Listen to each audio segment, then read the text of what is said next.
Hey everybody, just going to take a quick break from the show and tell you about Noom. Has Noom helped you? I believe it has. Oh, that's got an app. You can do tracking. It's terrific. It does. Noom builds personal plans that can meet individual needs. That's the thing. Takes into account any dietary restrictions, medical issues, other personal needs. That helps build a plan that works for you. And yes, so I know that you've had your own personalized program here that you've been working on. And it's weight loss This is weight loss results that last. They stick around because you get yourself into a lifestyle change. That's what matters. That's mainly it. You can't just say, I'm going to cut that out for a month and then go back to it. That's not what it is. So I'm glad it's helping you. That's great. And it really does. I like the psychology and biology-based approach here. Yeah. Noom Weight uses psychology. That's why they say losing weight starts with your brain, but it also takes into account your unique biological factors, Jimmy. All of your multitude flora and fauna that goes on inside of you there. Sure. Yeah. Stay focused on what's important to you with Noom's psychology and biology-based approach. Sign up for your trial today at Noom.com, Noom.com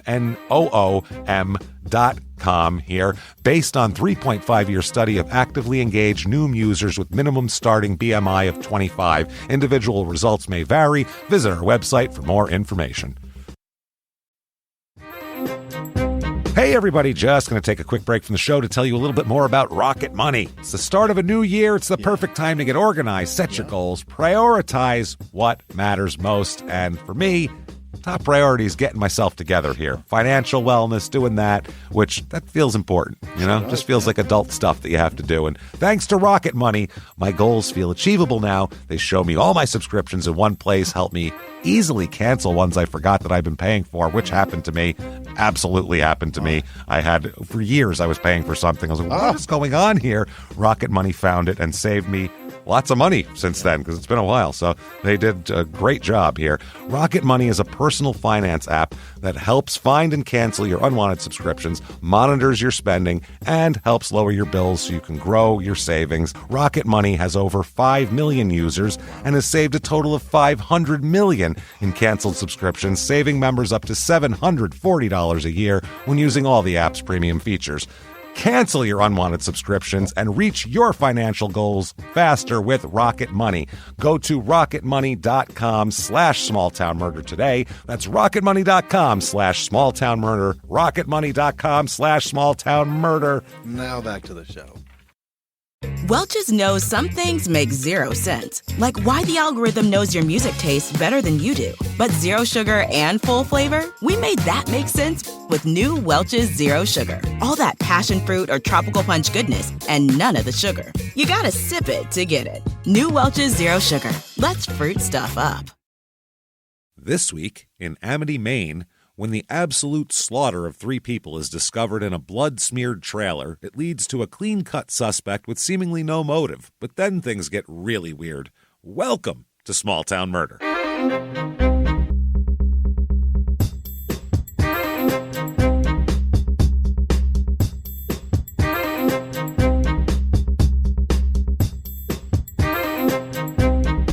Hello, everybody, and welcome back to Small Town Murder. Yay! Oh, yay indeed, Jimmy. Yay indeed. My name is James Pietragallo. I'm here with my co-host. I'm Jimmie Whisman. Thank you, folks, so much for joining us today on a absolute crazy adventure here. This is Let's do it again. Wild story and a brutal case and a weird, just a weird dude responsible for it all. We'll talk about all of it. We will get into that. Before we do, though, you need to head over to shutupandgivememurder.com. What is that? Well, first of all, merch is there, tons of merch, but tickets to live shows, a place to wear the merch and take your whatever you do there. Live shows throughout the year here. We already a couple are sold out, so get your tickets right now. Minneapolis, you can be our biggest show ever. I've heard tell. That's right. Great. You can beat Chicago and be our biggest show ever, and we'll be proud to tell everyone Minneapolis is our biggest show ever if you guys sell us out. Place. And these shows are going fast. Boston and New York in December are going fast and almost gone. Yeah. So get your tickets now for wherever you want to go. Thank you. We have Sacramento, April 5th, and San Francisco, April 6th. You're up first. You're on deck. It's going to be great. Yeah. Let's do it. So come out and see us. And if you can't make it to a live show, you can make it to a virtual live show. Oh, you bet. Because it doesn't matter wherever you are in the world, you can make it to a virtual live show. If you have an internet connection, you are there. And just like a regular live show, but we're bringing it to you in your living room or your back porch or wherever the hell you want to listen to the show. And watch the show. You'll see all the visuals. The 420 virtual live show is for sale right now. So get that. We can't wait. April the 20th. We're excited. We're going to have costumes. All sorts of different smoking apparatus to scare the shit out of Jimmie. It's going to be good stuff. ShutUpAndGiveMeMurder.com is where you get it all. Patreon.com/CrimeInSports is where you get all of your bonus materials. $5 a month or above. A mere cup of coffee will get you so affordable. We will overflow your coffee cup with content, and you'll get a couple hundred back episodes runneth over right away, and then new episodes every other week. One Crime and Sports, one Small Town Murder, and you get it all this week. What you're going to get for Crime and Sports, you don't have to like sports or anything else. No, it's going to be personal ads where we read how did you find love in 1988 in the newspaper. That's how. You put an ad out for yourself, and they are hilarious. And we're going to talk all about those and read tons of them. Those are so much fun, backed by popular demand. Then for Small Town Murder, very weird tale of the Collier brothers, a pair of very strange brothers who turned into recluses in their brownstone apartment in New York City, and eventually in the city, walls had to be cut out to remove them, and the hoarding that went on in there was wild, and it's crazy. We'll talk all about that. Patreon.com/CrimeInSports is where you get all that, and you get a shout out at the end of the show. Yeah. Jimmie will mispronounce your name. Quickly, the disclaimer: it's a comedy show, everybody. It is. We're comedians. The story is, unfortunately, all too real. It's very, very real. So nothing's made up for comic effect or any of that. You don't have to with these stories. They're crazy enough. The jokes, though, for us, I feel like it softens it a little bit in terms of it just, it makes it a little lighter around the edges. There's nothing funny about a murder, but there's a shitload of funny things that go on around a murder of, I think I can get away with this. No, you can't. No, you can't. Probably not, especially if you're an idiot and you're on this show. So we'll talk all about that. But what we won't do, what we'll go out of our way not to do, is we won't make fun of the victims or the victim's family. Oh, why, James? Because we're assholes. Yeah, but we're not scumbags. That's how that works. So if that sounds good to you, we have a crazy show for you. If not, if you think true crime and comedy never, ever, ever go together, maybe you won't like the show. I don't know. I don't know. Either way, you've been warned. So you're in on it too. Yeah. No bitching later. That said, I think it's time, everybody, to sit back. Sure. Arms to the sky. What do you say? Let's all take a deep breath and let's all shout. Shut up and give me murder. Let's do this. What do you say, everybody? Feels good, Let's go on a trip, Jimmie. Let's go here. We're going on up to a place we like very much. We're going to Maine this week. It's terrific. It's beautiful up there. It's nice. They got the ocean. How far north are we? This is north to where it's not ocean, Maine. Canada's on the other side of it. And it's it's east too. It's very east. It's one of the farthest east places you could get in the United States. So it's it's in like northern Maine on that east coast, the eastern side of it. On that tip up there. It's Amity, Maine. It's called instead of Amityville. This is just Amity. It's about 2 hours to Bangor. So that's. It's a while. It's a while. It's way up there, this place. About 4 hours down to Portland, Maine, which is down by Massachusetts. And then 4 hours also to Scarborough, Maine, episode 418, our last Maine episode, The Stranger and the Psychopath, which was a good episode.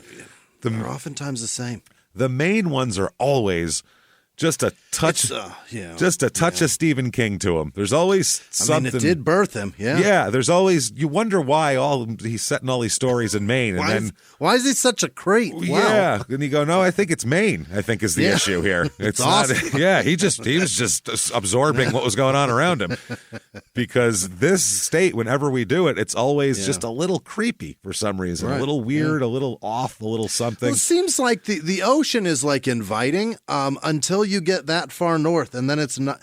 Then it'll fucking kill you. Yeah, it's beautiful though. Oh, it's great. I love that. It. Yeah, it's in Aroostook County, I guess. I'm just going to spell it AROOSTOOK. So a roostuk, it has to be. Or I'm saying it wrong, and I'm sure that the good people of Maine will hit me up on social media and correct me. Yeah, go ahead. Knock yourselves out. I don't care anymore. I'm taking it. You know what? I used to say, shut up about. Now I'm like, you know what? Tell me how you say it. I don't even care. I don't care anymore. I don't give a fuck.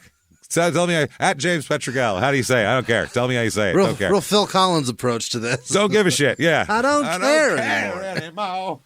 I don't care what you say. I don't care. I don't care anymore. Let it fly.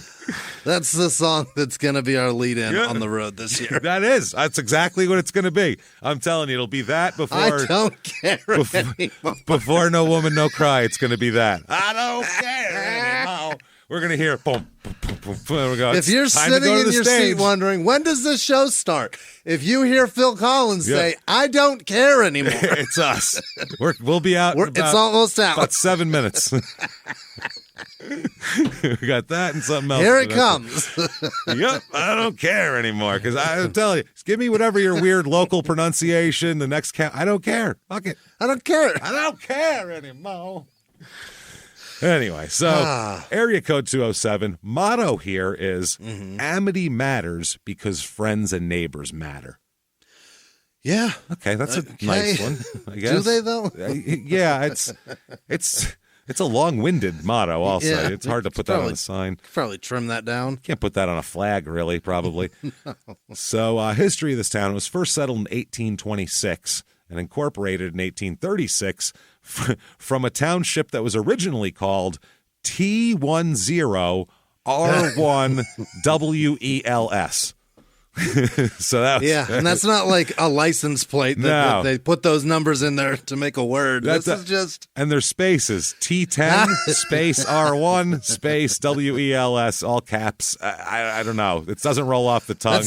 No, it's got to be a map coordinates of some sort, like a range and township. It's got to be, or some sort of whatever military quadrants they put things into. To who knows. So some people said the town was named for the 1794 Treaty of Amity, Commerce, and Navigation between England and the United States, which aimed to end the boundary dispute between Maine and New Brunswick, which is Canada up there. Right. So, yeah, and then in there was a boundary dispute. Huh? Yes, all up there. Vermont, there was wars in Vermont on the border. Really? New Hampshire. There's a lot of little skirmishes Does Canada up want there. it at all? No, well, there's people that had, this is not my land. Oh, no, well, this is not even your land because it's not your country. So then they would fight, and then, more people would come to help one side and the other and turn into a fight. In 1839, after the so-called, and I say so-called because they say so-called because that's just kind of the name they call it, and also I'm sure I'm mispronouncing it. So so-called Aroostook War ended with the signing of a treaty that gave Maine this town, because this is right on the border of Canada, this town. Really? I mean, you walk east fucking 5 miles and you're in Canada in this town. Wow. It's there. They gave Maine the town, and the ownership had been disputed, so surveyors placed a monument in Monument Brook right on the border. So there's Monument 1 and Monument 2, and that's the borders. Marking, got it. Where we are. The most people that this town has ever had in its history was in 1880. The most. Since then, it went down a lot. Yeah, in 1880, they had 432 people. That's the most ever? That's the most they've ever had in this town. And then it was gone. And it got down, at one point, 1970, they had 156 people. That's their low. Holy shit. That I can see. So, yeah, it got there. Reviews of this town, there are no reviews of this town. None. Really? 0 reviews. It's very small. But I did find a review of the county. Here is an Aroostook County review. It's a 3-star review, so not really telling us much. They say, the town I live in is very small and everyone knows each other and outsiders are kind of left out. We are on the border of Canada and the university is 2 towns over and has brought many diverse cultures together. I am happy to live here to earn my degree. There's no punctuation, so I think they need to go back to class. High school. You didn't beat that yet. And and then I have a couple reviews of Monument. This is Monument 1 here. That's what it looks like? It's just a tall metal thing. It's kind of like a Washington Monument almost. It's like a monolith. Yeah, but small. Yeah. It says boundary August 9th, 1842 on it. And here's a review. One says 5 stars. Remote place to visit, interesting piece of history. Visit during dry weather and wear high rubber boots if you want any chance to walk out to it. Access can be gained from the Canadian side by going out the Monument Road and using a GPS to navigate through logging roads. That sounds during so the dry weather. Bring galoshes. Go during the dry season and prepare for mud. That's a weird thing to say. Prepare for the wettest shit you've ever seen. Holy shit! And then somebody gives it 1 star and says, "quote It's not Canadian." 1 star. So that's that review. They wanted it to be, I don't know, I was Gretzky there. I was hoping that it would just have, Mario Lemieux standing next to it. I don't even know if he's Canadian, but I just assume so because he's a great hockey player. Sounds French-Canadian. Yeah, it's totally Montreal or Quebec or some shit there. Those are the reviews. One other person says 5 stars. It was a once-in-a-lifetime experience, as in, I'm not walking through the woods again to get there. As in, I'm never doing that again. Not happening ever again. Listen to Your Stupid Opinions, by the way, our other show, because you get a lot of this kind of stuff there. It sounds like there aren't reviews for this, because if somebody has a review, they just tell the people they know who live there. They just tell the guy's other right there. I'll just tell him. The population here, 217. So you just tell the other 216 people. I'll tell them. You'll run into them at some point. What you saw and how bad it was. Why am I going to tell somebody in Kansas what sucks around here? I'll just tell the guy that's in charge of it. Maybe we can all come together and fix it. Maybe we can fix it. What do you say? So there's 53% male here, 47% female, which is way off. It's usually a few more females, so I don't get that. Median age here is some Pepperidge Farm remembers people over here. Yeah, 55.2 is the average. That's your median age. The average age is a retirement community. It's 55 too. Yeah, it's normally 37 in the rest of the country. Wow. So it's that's a lot of porch whittling up there. Yeah, sure enough. 64% of the people are married. There isn't even reviews of this town. There's not exactly a booming single scene where you're going to go out and pick up chicks. A lot of people divorced here, higher than the average. It's usually about 20%. Here it's 34%. 25% are single with children. So they're either married or have kids, one of the two, or both. Right. Race of this town, 84.8% white, 3.4% black, which is honestly more black people than I'd imagine would be in I wouldn't have guessed that. Way out there rural Maine town. Right. 0.0% Asian, 0.0% Hispanic, and 12% say 2 or more races. So who knows? Oh, okay. Religion, 46%, little below the average, and the highest percentage of anybody, obviously, around here are the Catholics, because as we know, Catholics are what, Jimmy? Baptists of that north. The Baptists of the North. That's exactly right. Yeah. So 0.0% Jewish as well. The unemployment rate here, think about the unemployment rate in the United States as we speak is 3.6%. Wow, which is an insanely low number, and it has been for a long time. It's been, for years and years now. It's been pretty damn low. The unemployment rate in Amity is 14.8%. What? Really? Yeah, there's just not a lot up there. There's not a lot of jobs to be had. Is that people that are of working age? Well, yeah, that's how it counts. Sounds like nobody has any jobs. That's a lot of what it sounds like. Sounds like a lot of people on Social Security, and there aren't a lot of jobs to be had, I don't think, up there. The median household income here, okay? Oh, boy. Rest of the country, $69,021. Here it is $28,594. Holy. So that is quite low. So it's not easy to make money here. It's interesting how you can make it here, though, because this place is just I wouldn't even call it affordable. It's downright cheap. Well, that's the thing here. And the cost of living, 100 is average. Yeah. Here it's 75. Yeah. But that's the low thing here is the home cost. Median home cost here, $96,900. Isn't that insane? That's insane. Not a lot available, though, and we'll tell you what is available if you have to find out here. We have the Amity, Maine Real Estate Report. Average 2-bedroom rental here, and I don't know if there's any rentals available because there's very little available to buy, is $790, so it's cheap. That seems high still, right? It seems like it. Here's one in Linneus. This is a nearby bordering town here. They're all little towns, so they're not a lot of area. This is a no-bedroom, no-bath. Studio? 288 square foot. What? It's on 11 acres. Oh. It's a shack. trailer. It's a fucking Ted Kaczynski Unabomber shack. It's a place. How many square feet? No, 288. It's a tiny house. It's a tiny 10 shack. by 20? Yeah. It's a tiny little place. It's a tiny shack where you can write your manifesto. Like, I feel like this is a manifesto shack, really, for you people out there looking to write small, one. Tiny home. It is definitely a shack. Next, there's Halton. This is in Halton, which is also close here. This is a 4-bedroom, 2-bath, 2,640 square feet. Wow. Not a lot of land, a small lot, but it's a nice, big, old white house. It looks like a nice New England house. Very nice. It's from the 1840s it was built. Yeah. It's got a big, nice front porch. The kitchen looks very 1960s. Like it needs a fucking half-century update here. At least a visit to Lowe's. Could use a freshening up here, but still not bad for $219,900.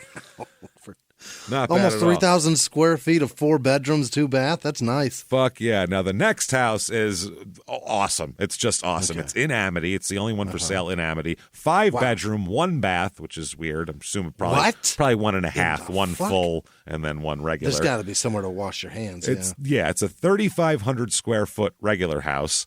It's on 20 acres. Holy shit. It's a decent house. It's an old farmhouse with a red metal roof on top. So it's decent, but the inside is nice. A lot of hardwood, a lot of good stuff. Looks like it was put together. But beside all of that, there's shops and other outbuildings. Yes, sir. One is a shop that sold grow supplies for weed. What? And then another one is a fucking grow house. And they have like a storefront in the supply thing with like bongs and shit. Yeah, this is Northern Maine at its finest. This is great. They have pictures of the weed drying. Like, look what you can grow here. And it tells you, like, they get this many pounds per month. I think it's 20 pounds a month out of this fucking place and all this type of shit. It's awesome. It's a combination compound grow house. Grow house. $950,000. Oh, my God. That's incredible. 20 acres. It's fucking wild. I'm like, if you don't hear from me for a while, this is why I've figured that somehow. Love it up there. Somebody gave me a mortgage and I'm on it. So that's what happened. Oh, shit. Things to do in this town. The Harvest Festival, number 1. This is in Halton, by the way, nearby. Okay. And it says, celebrate our farmers and the harvest of Maine. Yay. They all harvest. Well, they have all sorts of stuff here. Okay. They have bountiful farmers and their market, and the bountiful farmers and their harvest in our area. Old-fashioned games. I don't know what the fuck that consists of. What's ball in a cup? Beat the nearest child, I feel like. Beat the nearest child. I don't know what it is. Great food and samples. Bust line market. What's a bust line market? Line? Did they misspell bustling and say bust Gotta line? be. Did their autocorrect do that and they never fixed Confusing people, and now people are up there like, where's the tit market? I don't see no bus lines here at all. Y'all told me there's not going a to be titties. Single titty. The Halton Potato Feast Days. Oh. That's another thing to do. That sounds great. Yeah, I mean, all the different ways you can have them, I'm in. Tots, mashed, whatever. I like all forms of potato. So it says, it's awesome. Yeah. Family fun-filled event is sure to please our community with a craft and art fair, potato bar, lobster dinner, doll parade. What the fuck is that? Don't like that. That sounds like the creepiest thing I've ever heard of. A silent parade of marching dolls is terrifying to me. And you better specify what dolls are permitted, because somebody's bringing a fuck doll. I guarantee a life-size one they just got from Japan for like $8,000. Yeah, one of those in a wheelchair or something, and a blow-up one somebody just tucks under their arm. Well, one of the real good ones, though, be like, is that naked Jennifer Lopez in the? Oh no, that's a fuck doll. Never mind. Its eyes blink and shit. Oh, yeah. Also, a touch-a-truck. Its mouth is just trying to grasp for something.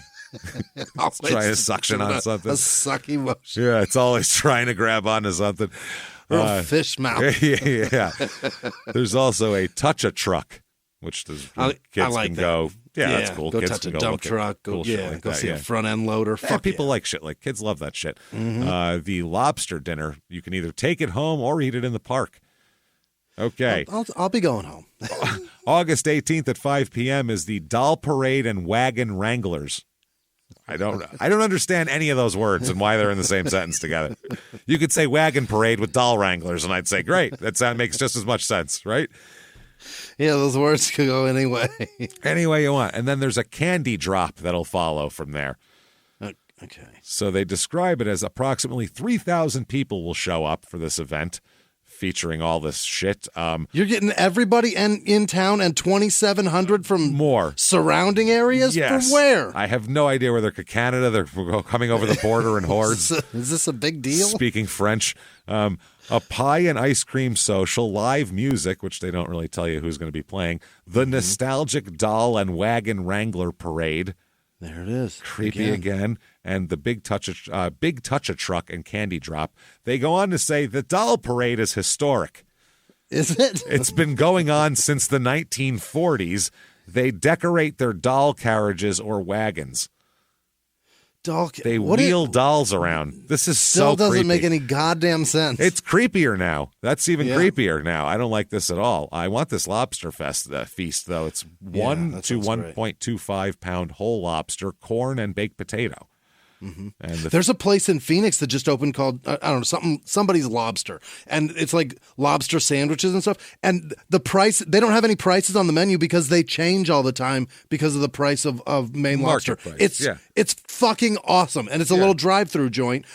I mean, some days you pay an absurd amount of money in a drive-through, especially in a desert 3,000 miles away from where it came from. Yeah, three people just spent $42 in the drive-through. I'm just shaking my head, like, how the fuck are we gonna? Well, here you can get a two lobster feast thing. Like if me and you wanted to go for $35, we could both eat lobsters. That's better than the lobster roll place. Yeah. Holy shit. Because it comes from, they just drive it there. Right they don't have to take it. They don't have to worry about it. It doesn't need a plane ticket that I got to pay for. They're like, Frank caught this earlier. You want to eat it? And they're like, yeah, okay. And then sure do, yeah. So that's how that goes. There's also a quilt show.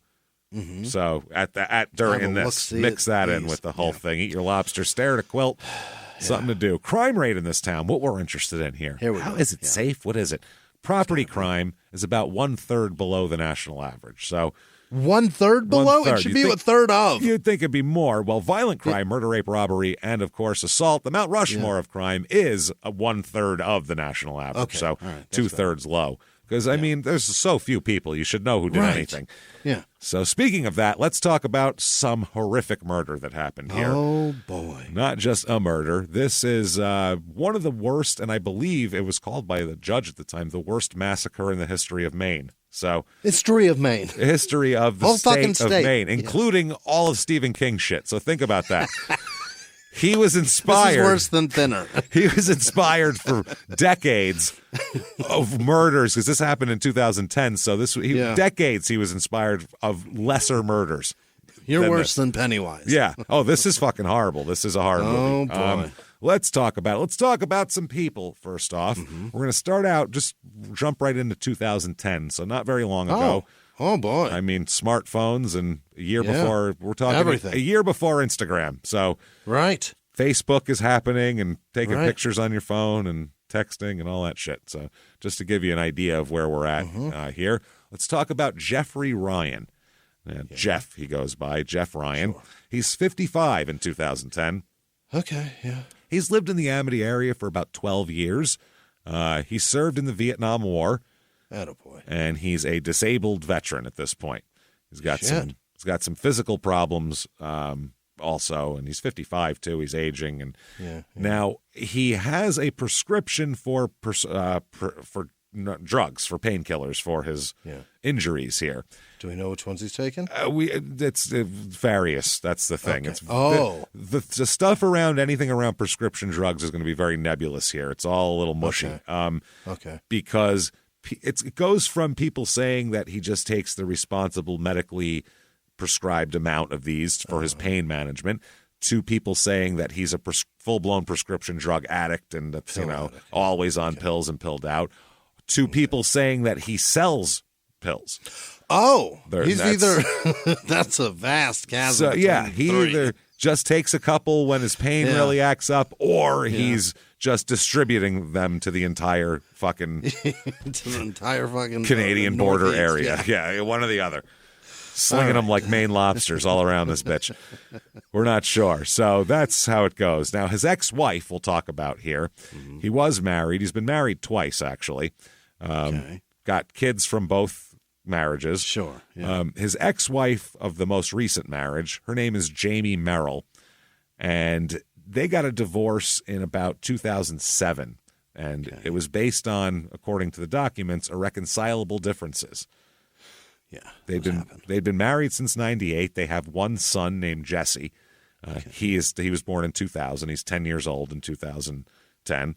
In 2000, a Vietnam vet is having children? Yeah. He had. Wow. Well, he was at that time 45, 50, right? He was 45. Oh, okay. That's not so bad. Yeah. So he having a new marriage and all that. This was his second family, basically. This was his start over family. And so they got divorced. Like I said, they've been married since September 1998. According to the divorce records here, it showed that they share custody of their son, but that Jesse had resided primarily with his father in a trailer in Amity. Hey everybody, just going to take a quick break from the show to tell you about the safest sponsor ever, Simply Safe. Absolutely, these people will keep you safe. It's amazing. You know that every 26 seconds a burglary takes place in the United States, according to the FBI. That means that by the time this podcast is over, dozens and dozens of homes will have been targeted, ransacked. God knows what happens here. So protect your home before it's too late with Simply Safe proactive security system. Simply Safe helps stop threats before they even have a chance to break in.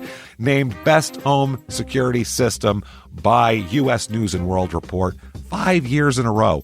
And by us for about the last 8 years as well. If you trust us, believe me, you want Simply Safe. So visit simplysafe.com/small to claim 50% off a new system with professional monitoring plan and your first month free. That's simplysafe.com/small. There's no safe like Simply Safe. Now back to the show. This show, Small Town Murder, is brought to you by BetterHelp. Get yourself some therapy, everybody. Honestly, here. We often hear about, red flags that you should avoid. Hey, that's a lot of a thing. It's become a real phrase now, real cliche. Yeah. But why don't you focus also, you look at green flags in friends and partners. Look for good things as well. Right. And maybe you're not sure what that looks like, though. Therapy can help you figure that out. What are positive things? What are the green flags? And then you can practice them in your relationship.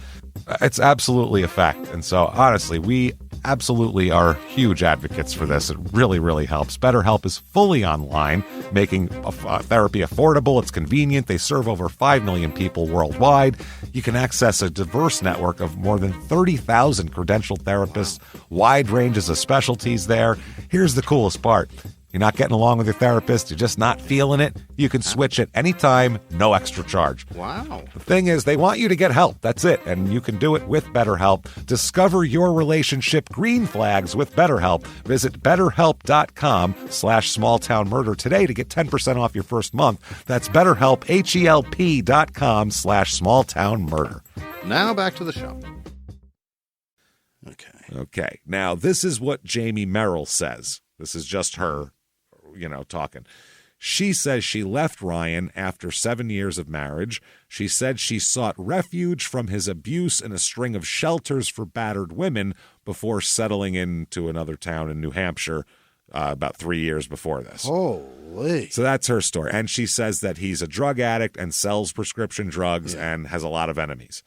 Okay. And he's got enemies. This is great. Because he sells drugs, so he's got he's got enemies, and a lot of people don't like him, and he's fucked people over. Well, if he's beating her into battered women's shelters, you can't tell me all the rest of his dealings with people are wonderful. I'm sure. Yeah. Sure, he's a very shrewd businessman. Yeah, that's what I mean. I'm sure he's probably a not very popular guy, according to her. Mm-hmm. No, that's just according to her. Now, they have, like I said, a son named Jesse who's 10. So Jeff is the father, Jesse the son. Now, Jeff also has another ex-wife. Right. From before that. They have a 16-year-old daughter. Okay. And that woman, his ex-wife, her name is Tamara Strout. Strout. Like trout with an S. Yeah. Strout.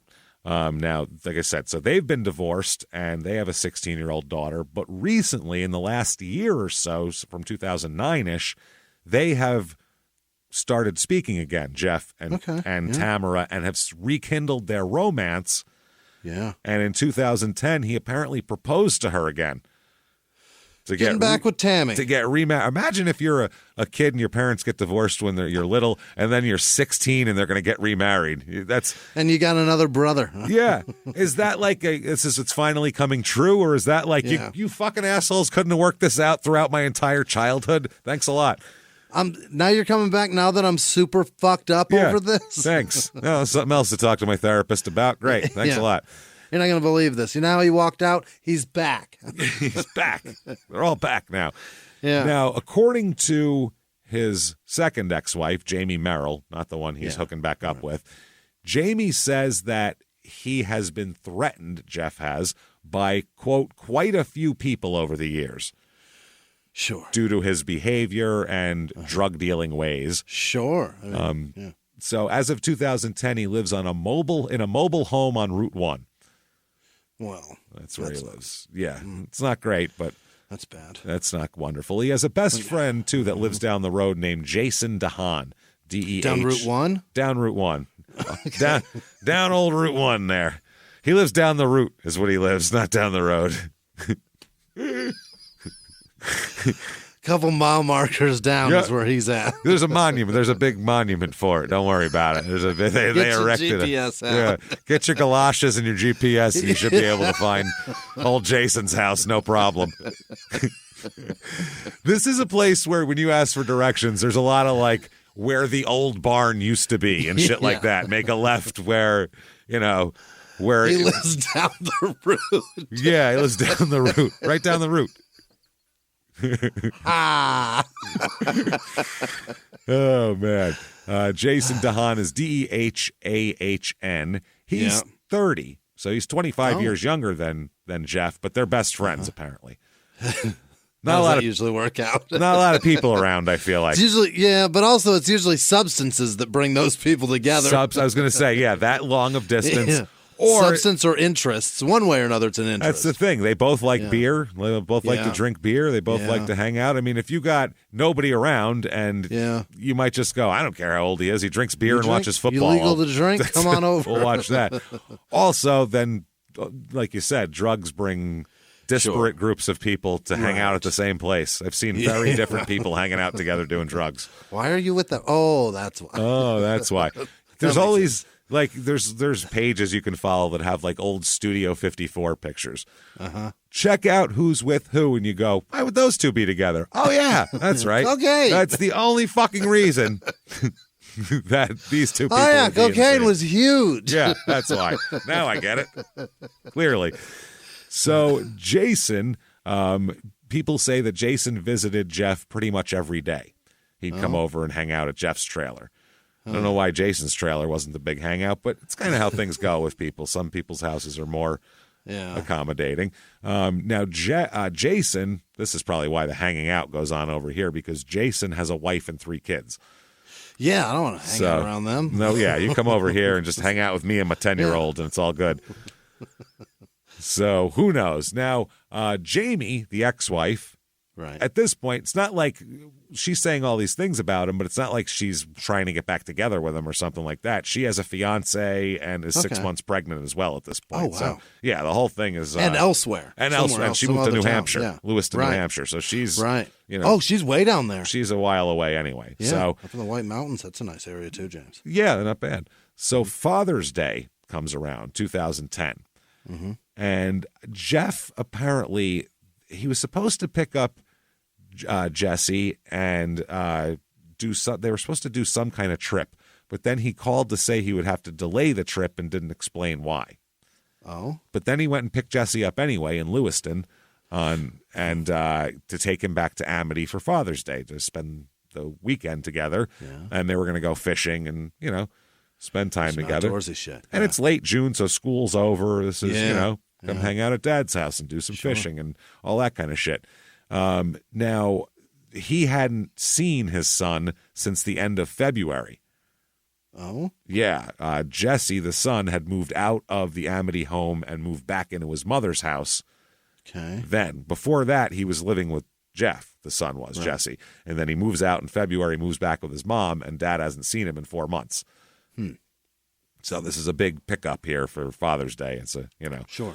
Yeah, here. Jesse just finished the 4th grade, so the school year just ended. Yeah. And, so that's how that goes.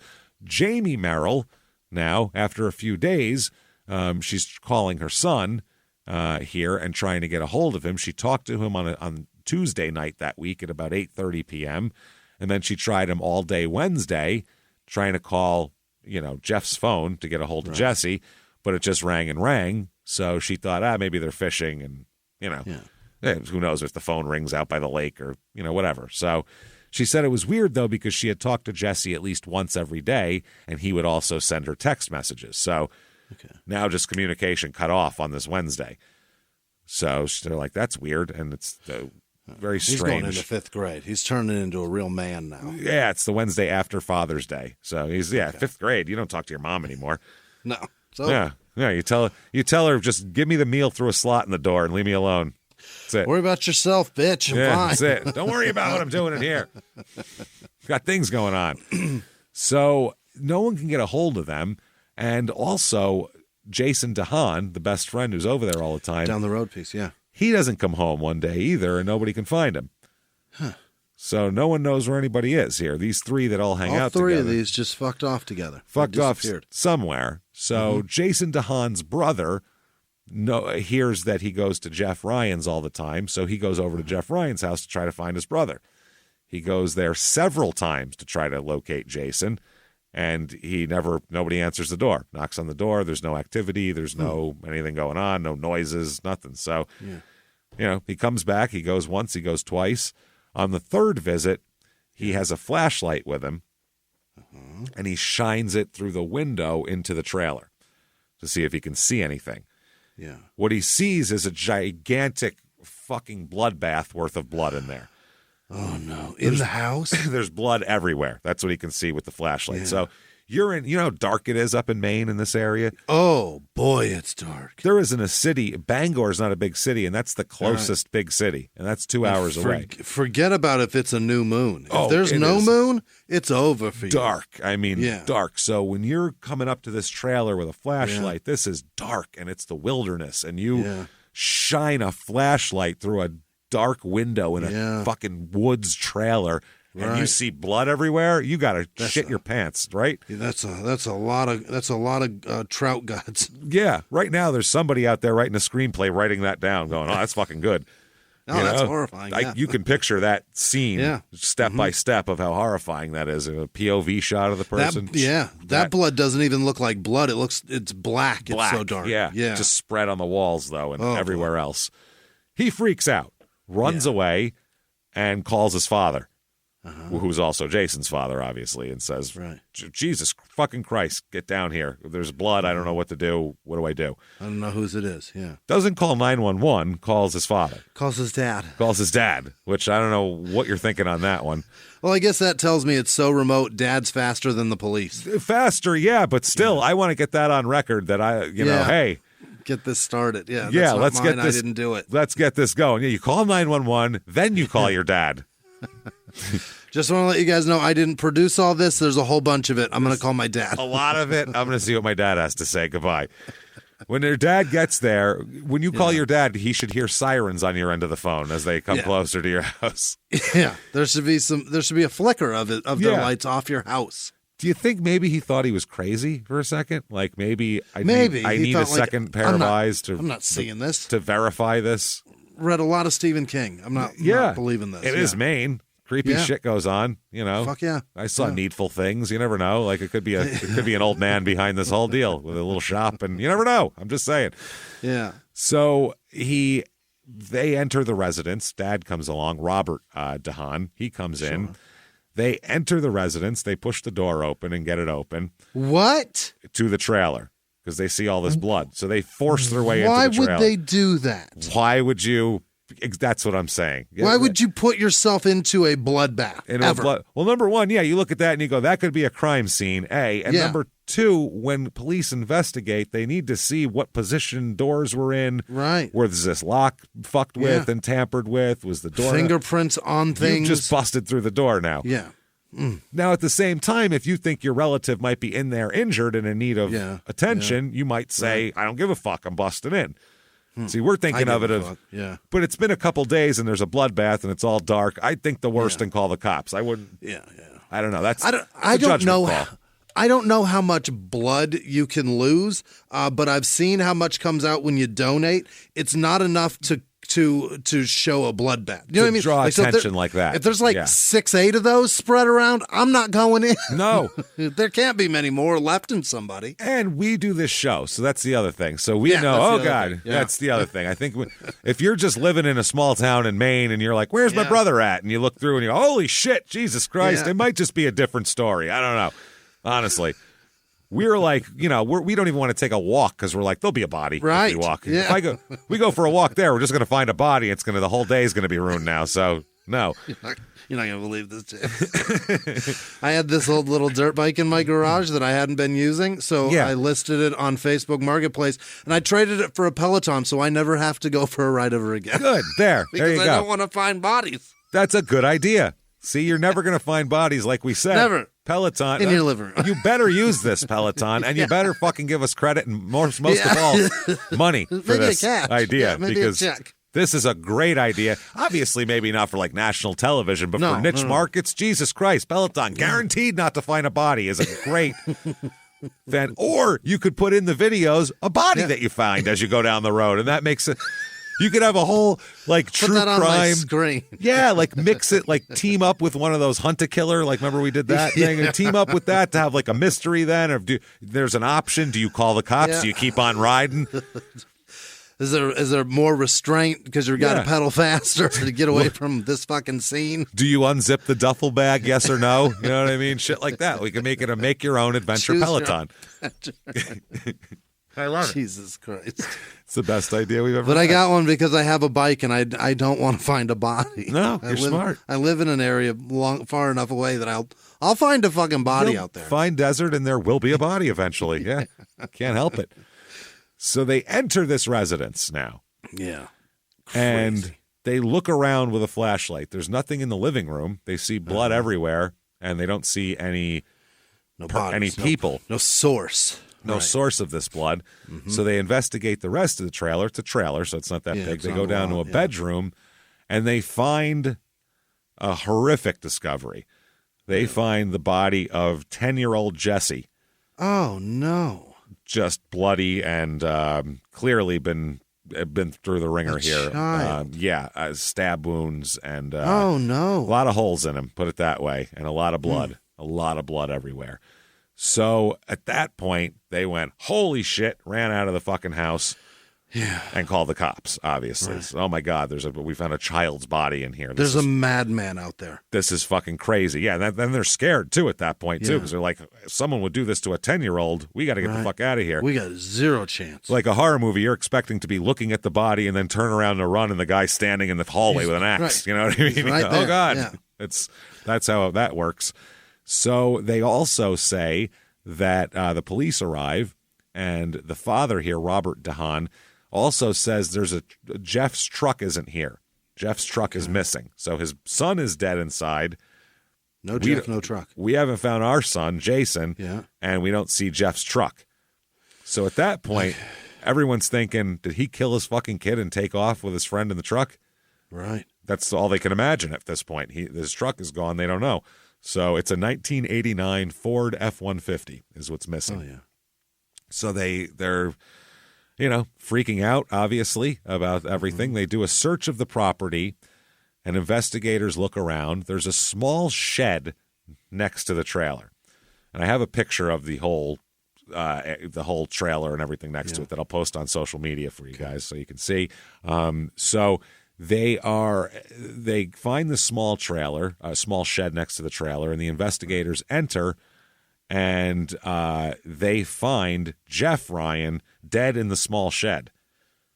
Oh, no. Similarly attacked, lots of apparently stab wounds. Fuck, DeHaan? Dead in there. So, now they're Jeff like... and Jesse both dead. Yeah, Jeff and Jesse both dead. Father and son dead. Jeff's truck gone. 55 and 10. Truck gone. Can't find Jason. So people are a little suspicious here of where the hell Jason is. They can't find Jason. So as they're spreading out from the house, they're searching for evidence. They have these two bodies and they're searching for evidence. And as they do, out in front of the house, down the way a little bit in a ditch, they find Jason DeHaan also dead. What? And he's even worse than the other two. He has been brutally stabbed everywhere and has had his head's nearly off, basically. He's nearly been decapitated by having his throat cut to that extent. So this is a baffler. This is it's a mess. I mean, this is a bloodbath, butcher, everybody's been slaughtered. It's horrible. And anger with absolute malice, just furious anger. Yeah. And strength. These are grown men. I mean, we got a war veteran and a 30-year-old guy in there, to overpower them and to be able to almost take somebody's head off with a knife and a slashing motion. That's why they were saying that in the OJ trial that OJ is so goddamn strong.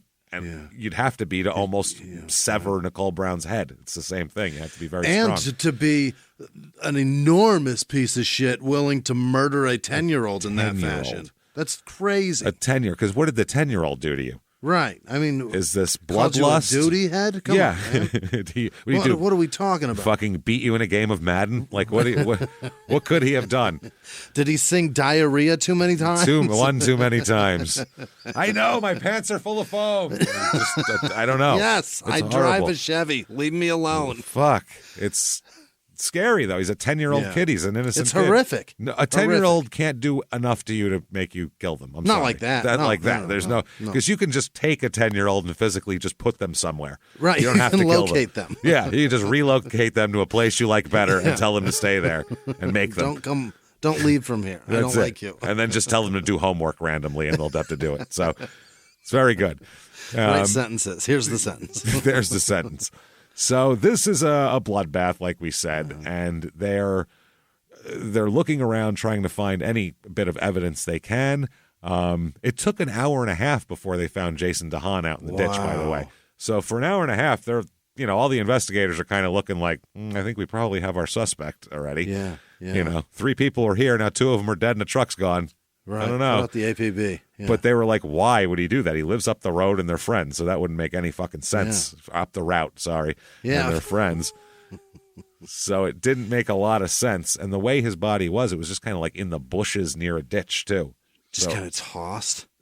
Tossed, or they don't know. Or he fell? Yeah, they're trying to figure out the sequence of events. And they're like, was he killed outside, out front? And then who was killed and then when? got him in the shed, and then... But why Everybody's would you in 3 go different inside? places. Yeah, right. Yeah. Yeah, it's really weird. So they said that the chief medical examiner said all 3 died as a result of multiple sharp force injuries, and Jason DeHaan is almost decapitated as well. All knife play. Yeah. Oh, Jesus. So the theory of this, because they kind of go through the whole thing here, and the theory is they think that that Jeff Ryan obviously was outside. Yeah. They're thinking maybe he was killed first because he would be the guy that because he's the resident. So they think if somebody wanted to kill him, that would be probably the first. He'd be the lightning rod of murder probably in the house. But with him being the target, then you've accomplished it. Now leave. But they went further, unless Witnesses. the target. Then if witnesses also, if there's nobody in there, now we may ransack the place and take things. Yeah, take things also. So they think that young Jesse and Jason DeHaan. Jesus, Jeff, Jason, and Jesse is confusing. Yeah, it's a lot of J's. It's a lot of J's. So they think that Jason DeHaan, the friend, and young Jesse, the 10-year-old. Yeah. Based on what's set up in the living room, they think they were inside playing video games. Wow. So Jason was playing video games with the kid when someone came in. That's what it looks like. And they think that they feel like Jason DeHaan's blood is in the house too. Okay. Yeah. And he's in a ditch dead, but there's blood in the house. So there was an attack inside. They attacked him inside, they think, and then he tried to get away, obviously, and maybe he was tracked down outside. Yeah. Or he was dragged out there. They can't really tell. But there's no drags, but there are drops as far as blood marks go. No blood drags, but there are blood drops. He ran away, for sure. He tried to run away. And then they think that the boy was chased into the back bedroom. A 10-year-old was stabbed in the back. Oh, come on. How dickless do you have to be to stab a 10-year-old in the from back? Behind? You don't even have the balls to face them? That's fucking disgusting. The boy, they said, was stabbed as he cowered in fear. He fucking went to the... He fetused up, and you jab disgusting. him there? You fucking... His body was on its hands and knees when it was discovered. Oh, good grief. Fucking horrific, man. It's horrific. And by the way, these bodies have been here for longer than a day when they find them. Yeah, in June in a trailer. Yikes. So this is horrifying. So they said that, DeHaan must have managed to get outside where his head was nearly taken off, and he was stabbed countlessly in the back, just repeatedly, and his throat was slashed multiple times. The state medical examiner said that they'd all died of multiple stab wounds, and all of them appeared to be trying to elude the killer. Really? In certain, a lot of their wounds. Sometimes the first wound is in the back, and then the rest of them are trying to get away, trying to fight. So this is when I say this, they said this is the worst mass murder in the history of Maine. That's real. This is fucking horrifying, an absolute horrifying mess. So state police, crime scene people, and they get canines in here and everything else, just scouring for any kind of evidence. They have a big tarp that covers up the door and the evidence markers everywhere. And, it goes from being this peaceful trailer and in the woods to, Route 1 is hopping now. You bet. Yeah. There's an above ground pool and stuff like that. They're trying to make a go of it here. They talk about, they catalog that they have an ATV and a bunch of outdoor toys, outdoor equipment, stuff that they play with. And a kid has bicycles there, and he built him the dad built him a tree house. What? He had a tree house and a bicycle. They had a trampoline and an tree house, bicycle, trampoline, ATV. Great dad. That's fucking fun. What a dad. What a fun time. What 10-year-old wouldn't want to go there? I would. We get to go rip through Sounds the woods. great. And when I'm tired of that shit, I'll jump on the trampoline. Yeah. I'm going to sleep on this trampoline tonight. I don't give a shit. Up in my tree house. Yeah. Maybe I'll go sleep up in there. My tree. If it rains, I'll be in there. Yeah. A bunch of toys. Great. Yeah. Above ground pool you'll jump into if you're hot from your trampolining. Yeah. So they collect several pieces of evidence from a tan car owned by Jeff Ryan that's outside of the trailer. And several pieces, they said, from the driver's side floor. They also collect from the scene cigarette butts and beer bottles that they find around on the ground outside, inside, and they take all of that in for DNA testing. Oh, thank God for 2010. Yeah, this is 2010, so we're going to get all this shit. So they get a DNA profile. They end up getting, on a beer bottle, they get a full DNA profile on a beer bottle. Whole thing of an unknown male. He's not in the system. And a cigarette butt found at the home go to the same unknown male. So same smoker sequence. And a drinker. Yep. He's a smoker and a drinker, and he was there long enough to have a beer and a cigarette. You bet. Yep. So that they know. So people up and down the route freak out like... How could you not? I mean, there is fucking people just walking in circles. Pepperidge Farm remembers. Pepperidge Farm remembers. They don't know what to do with themselves. Never going to forget. This is too much. No, they can't eat their lobster that night. They're so ill. Just gross. They called it, from an article, they say, the killing shocked residents of the quiet, wooded community. One of the closest neighbors to the mobile home, Dale Foley, who lives in the town of Orient, which is like a mile and a half away. Right. Yeah, not Dave, Dale. He said, he answered, they said they knocked on his door. The press went around trying to talk to neighbors. So they said, Dale Foley, who lives in Orient about 2 miles away, answered the door Thursday morning with a shotgun in his hand. What do you want? What do you want? That's friendly. That's right neighborly, huh? That's a neighbor, yeah. That'll make you go, oh, I better be brief with my statement, I feel like. Never mind. That's the answer, I think. We'll be leaving now. Bob live here? No? Okay. We're going to leave now. I was looking for Bob. Yeah. Wrong address. He said that he was answering the door with the weapon in his hand because of the killing. So this isn't just how they normally greet people in Maine. You know, hi. He's just now racking a mossberg. Yeah, because of the killing. You never know. Y'all could be the murderers. I mean, it's one of those things. Hello? Clack, clack. What? Yeah. Wow. No, all right. We're leaving. They go on in the article to say, after putting the gun down, he said, that's good. At least he didn't do the whole interview like that. He said his son rode the school bus with Jesse Ryan during the school year. And Foley said, I was up until 2 a.m. and never heard any noise. Nothing like this ever happens here. This is tragic. Another lady named Tara J., who lives just up the route from the family there, Right. She said she didn't hear anything suspicious on Wednesday or Wednesday evening. She said she had seen the family before but didn't know them well. She said, though, everyone I talked to is really concerned and scared. It's so shocking. Okay. Yeah. So Jeff has an adult son, Jeff Ryan, who's 35 years old. So he's older than his guy he was hanging out with, than DeHaan. Right. He lives in Texas, so he's not a part of this. But his name is Shannon Ryan, and he lives in Texas. And he said they talked to him, and his evaluation is several people had to have killed all three of them. This couldn't have been one person, probably. Great point, Shannon. Based on the fact that there's, he said, number one, Jeff Ryan has 2 Rottweilers that aren't going to let strangers just fucking one stranger do this. And that Ryan and DeHaan wouldn't let a stranger into their home. So between the dogs and these two, they're not going to let a guy in. Not to mention, they said that there's guns in the house. They have guns. This guy, he's a war veteran. He knows how to use guns. Mm-hmm. They're both like tough guys too. They're both considered. Right. Neither of them are considered, meek little pussies. Like they'll fight you, and they're considered big, strong, strapping, tough dudes. Another fun point is that they went in where the 10-year-old and DeHaan are at. One's going after each, or multiples after. In multiple directions. Yeah, right. That's how they look at it. So he says that also this guy says state police told the family that nothing has appeared to have been stolen except the truck, too. And lives. So that's crazy. Like, interesting.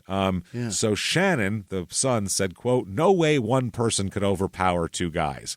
My dad told me that if you did not know the dogs, they would bark and sound pretty aggressive. Oh. You couldn't just walk past them. They're like Frankie. They're like my dog, Frankie. Like, they got to know you. You come to the house, you got to be introduced to Frankie or else you're not going to have a good day. She's going to fucking scare the shit out of you. She's going to let you know you're not welcome. Real quick. You couldn't just walk past them. If they didn't know you, he would have to go out there and walk you by them. Exactly. That's exactly wow. You have to I have to walk people into my house with Frankie. He said that's the only way.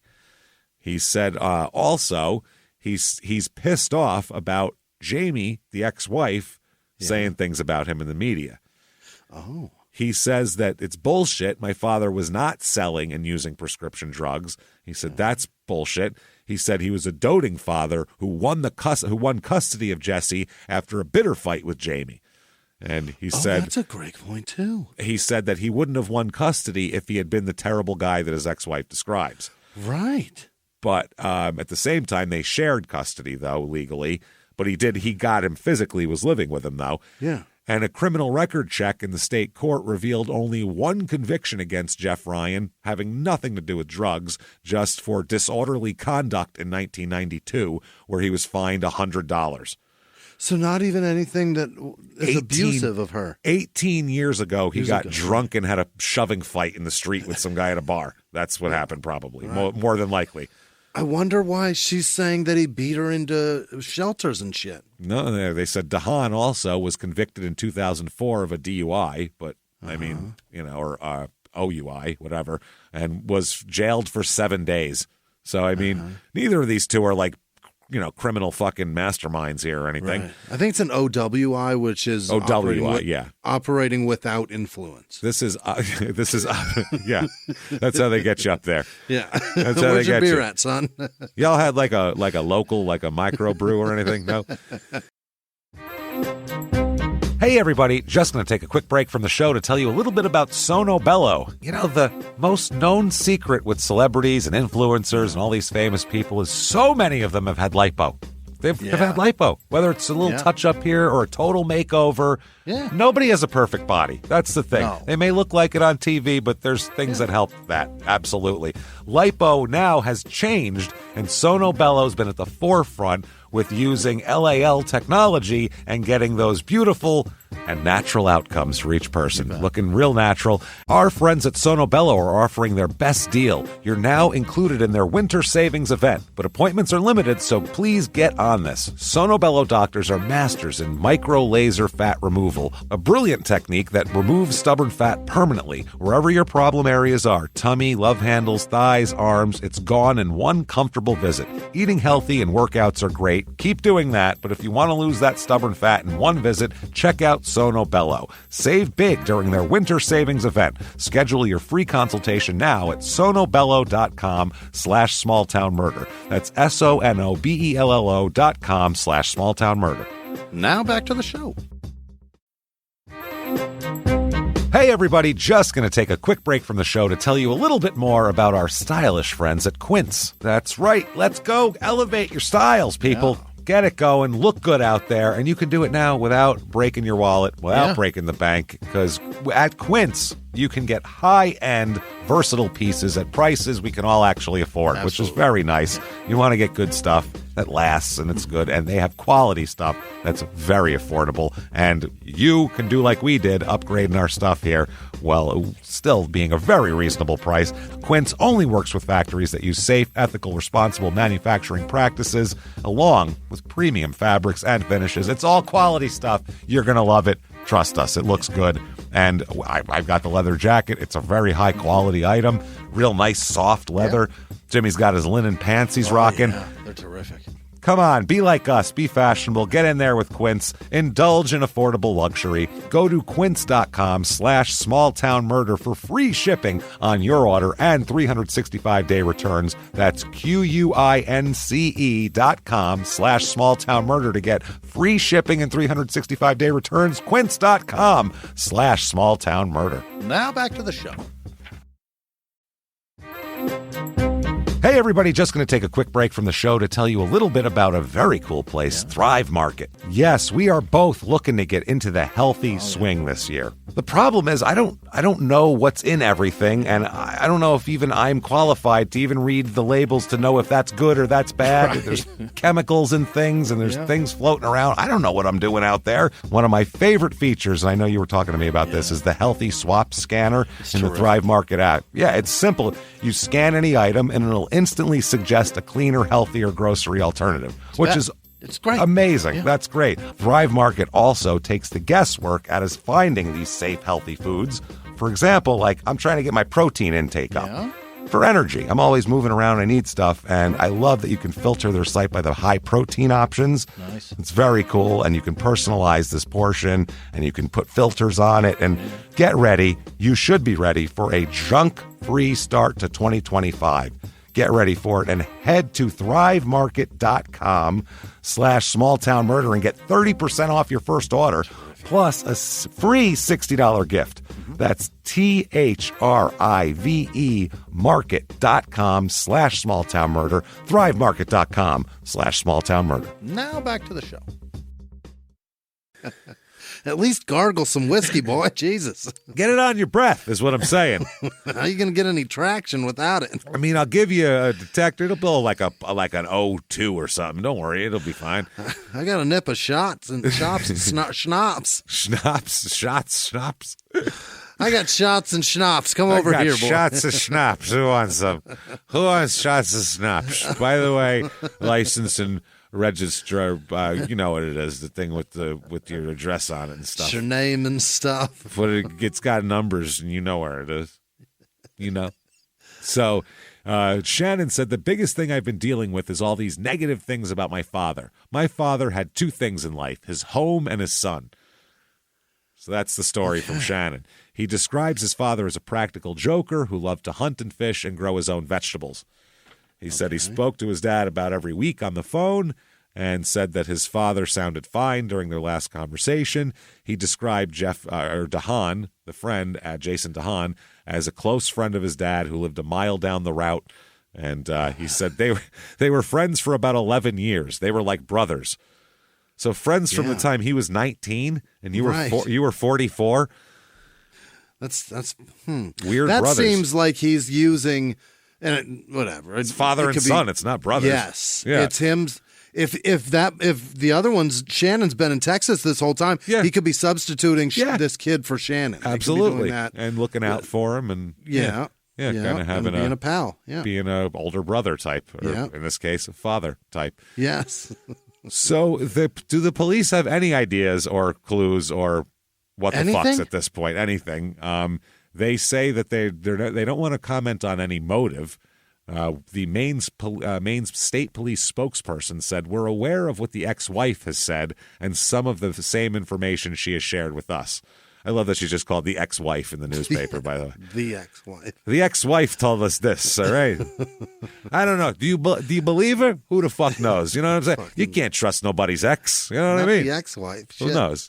So the locals go crazy, though. Here's a guy named Larry Hamilton from Amity, and he says, you have to be pretty cold to stab a kid. Yeah. They said that all the residents were calling each other that morning. He said, quote, "The phone was ringing early this morning. This is a small town, and people are calling each other on the phone, talking that way." So, you have to be pretty shitty to do that, I would say. Joy Strout here, who, if you know... that is, what's her name's mom? That is Tamara Strout, Jeff's ex-wife and mother of one of his kids, his 16-year-old daughter. New fiance? That's her mother, Joy. Okay. Now, they say that the Tamara and the daughter came into town, and Tamara says, "We were together for 9 years, and we were going to get back together." They arrived at the property because they let his 16-year-old daughter take the cat from the property. Oh, that's nice. It's her cat, I guess. So, yeah, that's sad. So that's fucking sad. She's going to come get the cat that was in the house during this shit? Holy my. That cat has seen some... I don't know if I trust that cat. You might have given it lessons now on what to do. So Joy Strout says she's shocked by the murders, and it was the last thing she ever expected to happen on a nice route like this. She said, "We live here because we thought this type of thing didn't happen here. Unfortunately, this show didn't come out for 7 more years, and she would have known better." We could have told you a long time ago. This happens a lot. This happens so often that we'll never run out of shows. Not even worried about it. Not even sweating it. So much so often that we even started another one because of it. We do this twice a week. Every fucking Friday. Check it out. And guess what? There was 6 or 8 more this week. Yeah, there's even more. We know of even more. So the truck is the key here for the cops. They got to find the truck because hopefully there's some evidence of who the killers are in the truck. Yeah. So they're asking for the public's help in locating the truck, and they're saying it's a blue and silver 1989 F-150 with the license plate 4155RY, which was the original name of the town, as we know. Yeah, right. And from the earlier in the episode. And they said, the vehicle's very important to us. We feel it plays a very important role in the case. They say it has white wheels and white wheels in the front and silver in the back, and has orange running lights on top of the cab just above the windshield. One of those. Yeah. And it's a rare F-150. A lot of those don't have that. No. Seems like something he customized. Marker lights are for pulling. That's yeah. That indicates that you're coming down the road. There's going to be a trailer behind this big fucker. With some shit behind you. Yeah. Yeah. You live out here, it seems like you tow a trailer once in a while. Yeah, probably. With a boat on it or a fucking ATV on it or some kind of shit. So they do that. They post a photo of the truck and said, anyone who sees it, call 911, please. And they said they've received a few calls, but none have led to the right truck. Okay. Anybody's just seeing a F-150 and doing it. But they have everybody, the National Crime Information Center, the Royal Canadian Mounted Police, the U.S.-Canada border crossing officials. Everybody's involved in this, looking for the truck here. So they said, we've had about 25 calls in with descriptions of the vehicle, but nothing has led us to it. So there's detectives everywhere. They said it might appear to the public that the investigation is moving very slowly, because this is 2 days later. They really don't have any answers. But there are, in fact, very comprehensive cases, and the fact of the matter is that it's very early on in the investigation. And this is one, it's not like if you watch the first 48, you're going to talk to this one, you're going to talk to that one.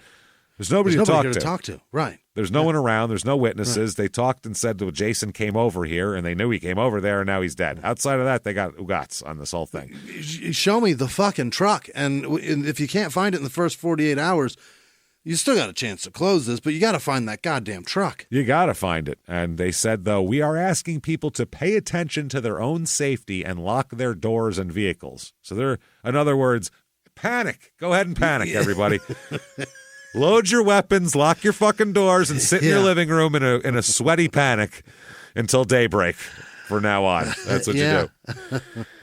So there's a man singing "Gimme the loot, gimme the loot," coming through, and he wants your F-150. He wants it bad.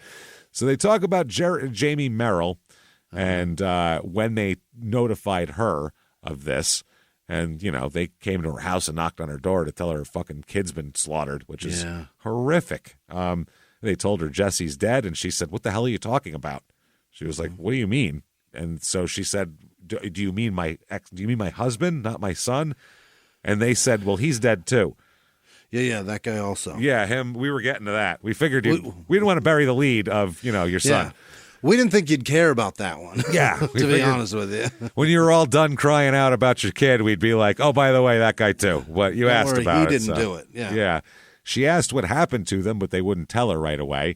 She thought they'd been in a car accident, was her idea.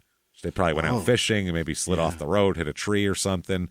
She said that she asked whether someone had done something to her son and ex-husband, and the officers looked at each other and then back at her and didn't say anything. So, Jesus Christ. She said torture. They wouldn't tell her. You can't. The problem is things have leaked out already because it's 2010. Yeah. So she said rather than talk to them, she went online, looked on her phone, and found more details immediately. She said, quote, "I didn't even know my son was stabbed." Police told her to sit tight, she said. She said, quote, "If that was your son who died in the worst possible way you could imagine, would you want to just sit tight and sit there?" No. She said she couldn't believe the person hasn't been caught. She said, "This is ridiculous. It doesn't make sense." So I would say not. She's sitting there crying with her new fiance and all this type of thing. And she's 6 months pregnant. She fainted during this. They had to call an ambulance and take her to the hospital and fucking, because she fainted and all this, which, I mean, Christ almighty, your body's in enough uproar already with 6 months pregnant. So much stress. She is creating so much blood right now. Absolutely. So they talked to her and her fiance, and her fiance said that Jeff must have known his assailant, and she agreed and said there must have been more than one person. So that's another. Everybody they talked to, they're like, not one person killed both of them. He's not going down without a fight type of guy. Right. And she said, quote, "I know in my heart that he would have never let anybody hurt Jesse. If he could stop it, there's no way." Yeah. So that's another thing. You would protect your child. So you figure, that. And they said he had several guns in the house. And she said they need to catch the people who did this. I just don't know how somebody could do this to a kid and walk around without a conscience. Fair. So 3 days after they find the bodies, they find the burned remains of a pickup truck that they believe is Jeff Ryan's. Oh, no. Yes, it's located about 15 miles from the home where it was taken. Okay, yeah. Witnesses told investigators that a witness said that he and his girlfriend were traveling on Bancroft Road in Weston and saw a maroon four-wheel drive Dodge extended cab pickup stopped at the entrance to a road leading to where Jeff Ryan's burned truck would later be found. Was there a tornado nearby? Anything. Well, no, there's a different truck at the entrance. Right. Yeah. But the burgundy truck from Twister was. Yeah. Was it? Where was Helen Hunt in regards to this situation? Was Helen Hunt in a wife beater nearby? Is Philip Seymour Hoffman chasing you and being so handsome and being super weird, so funny, usual. charming? Yeah, creepy, weird, funny, charming, strange, food, different. food. different him. Yeah, So weird man. they say they saw a male get out of the truck and head into the woods, reportedly carrying a container out in front of him with two hands. So something heavy enough that needed to be carried with two hands out in front of you. Yeah. And she said it appeared that the top of the container had been cut off and that the male was walking as if he was trying not to spill the contents of the container. Okay, so maybe If you're walking like something, something liquid. Something liquid, which the truck is burned, so that would make a lot of sense. Yeah, gasoline. Sure. They said that the witness looked like the witness said they've seen this truck before, the maroon Dodge. Burgundy Dodge, yeah. Looked like a truck owned by a guy they know named Robert Strout. I know that last name. Yeah, that is Tamara's father, Robert Strout. That is Joy's husband. That is an interesting thing here. So yeah, that if you don't know, that's Jeff's ex-father-in-law is Robert Strout, and maybe future, and maybe future father-in-law. You never know. Future ex-father-in-law. So they said they saw the truck head toward Danforth, leaving that male behind as he walked up the field road toward where the truck was eventually found. So they're saying Robert Strout and some dude carrying some liquid shit now. Yeah. So they, on June 27th, they go to Robert Strout's house. Let's talk to the Strouts and see what they have to say. And they see footwear impressions in the dirt path leading to the resident's doorway. These are the similar footwear impressions to what they found next to Ryan's burned out truck. Oh. So they're like, this is the same shoe and the same size. So they note that and take the pictures and all that kind of shit. Yeah. Robert Strout's 63, by the way. He told police that he went to Sanford by himself on June 25th, 2 days after the murders, and returned the next day. And they also interview Tanya Strout and this Strout and all the Strouts here. So they then figure out that they have to talk to somebody else who's been staying around here in the house with them, and that is a guy named Thane Ormsby. Thane with a Y, Thayne, Ormsby, Ormsby. Thane is 20 years old. What's happening with this guy? Well, they find out that he exists from one of Strout's daughters that tells them, oh, there's this other guy that's been kind of hanging out at the house, living here now. They learn that Thane has been staying at Robert Strout's residence for several weeks. Strout said that he had taken Ormsby to stay with his son, Robert Strout Jr., here in Dover, New Hampshire, but that he had come back or whatever.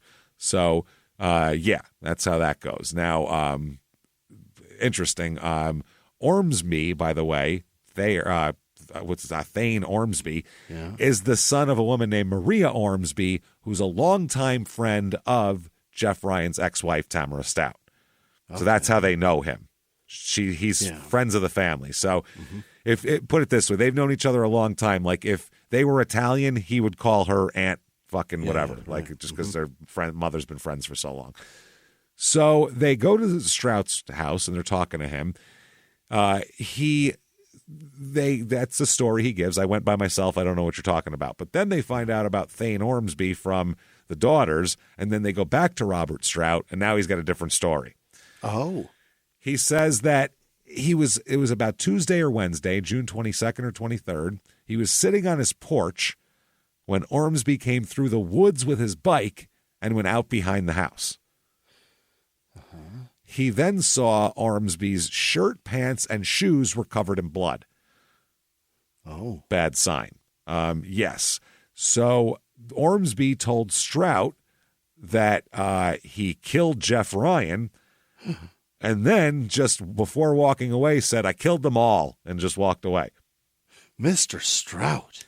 Strout then tells police that he was threatened, that Ormsby threatened him, telling him that if he didn't help him, he would kill not only Robert, but Robert's whole family.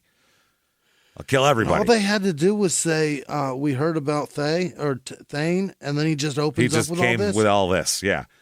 Oh, boy. So he says that, Ormsby says that, Strout says Ormsby told him that he had gone to Ryan's home because Ormsby's father, Thane's father, told him that Ryan owed him money.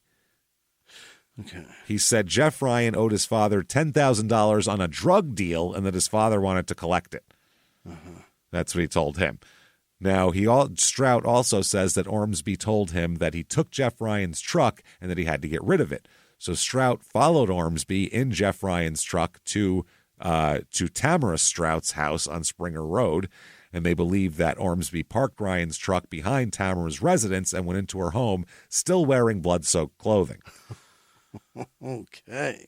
Of her ex-husband and soon-to-be future husband. Yeah, so she would have to be very well aware of what happened. Strout tells the cops he left Thane there and just went back to his house, went back home. Robert said he later returned to the residence and saw Ormsby leave the home wearing nothing but his underwear. Just leaving the house in his underwear in the woods, which is stripped down. Yeah. They said Ormsby Thane reportedly burned his bloody clothing in the furnace of Tamara Strout's residence. Mm-hmm. In the home. Wow. Yes. Strout, they said, drove his own vehicle. Robert, that is, drove his vehicle, followed Ormsby in Ryan's vehicle to the field road on Bancroft Road, where the witness saw them doing that. Ormsby burned the truck, according to this, and came running back and told Robert Strout it's done. So it's presumably gasoline he was carrying or some kind of flammable liquid. Ormsby then told Robert Strout that he had to dispose of the knife that he used. Oh. It's a big fucking Rambo combat knife, by the way. Sure it is. It's a big, nasty, non-serrated, though. Oh, very smooth, huh? But a big, nasty combat knife, they said. So apparently, Robert Strout drove him to a bog on U.S. Route 1, and Thane threw the knife into the water of a bog, which there's an ocean. I would have gone there. But those bogs will eat everything. Maybe, but they're anything also like with some 6 inches deep. Yeah, that's true. But anything with some weight to it will go at least 6 inches deep. Yeah, metal detector, though, you're pretty fucked. They'll find that. You can go in knee deep and just metal detect and find that shit. So Thane also told Robert Strout that after he killed Jeff Ryan, he went back into the residence and saw DeHaan and Jesse Ryan sitting on the couch. So he says he killed Jeff Ryan first, went into the house and saw DeHaan and Jesse Ryan, Jason and Jesse, sitting on the couch. Yeah. Thane had told Strout that DeHaan ran outside and Thane chased after him. He said he punched DeHaan, and stabbed him with the knife and punched him before he knifed him again and then drug his body to the brook.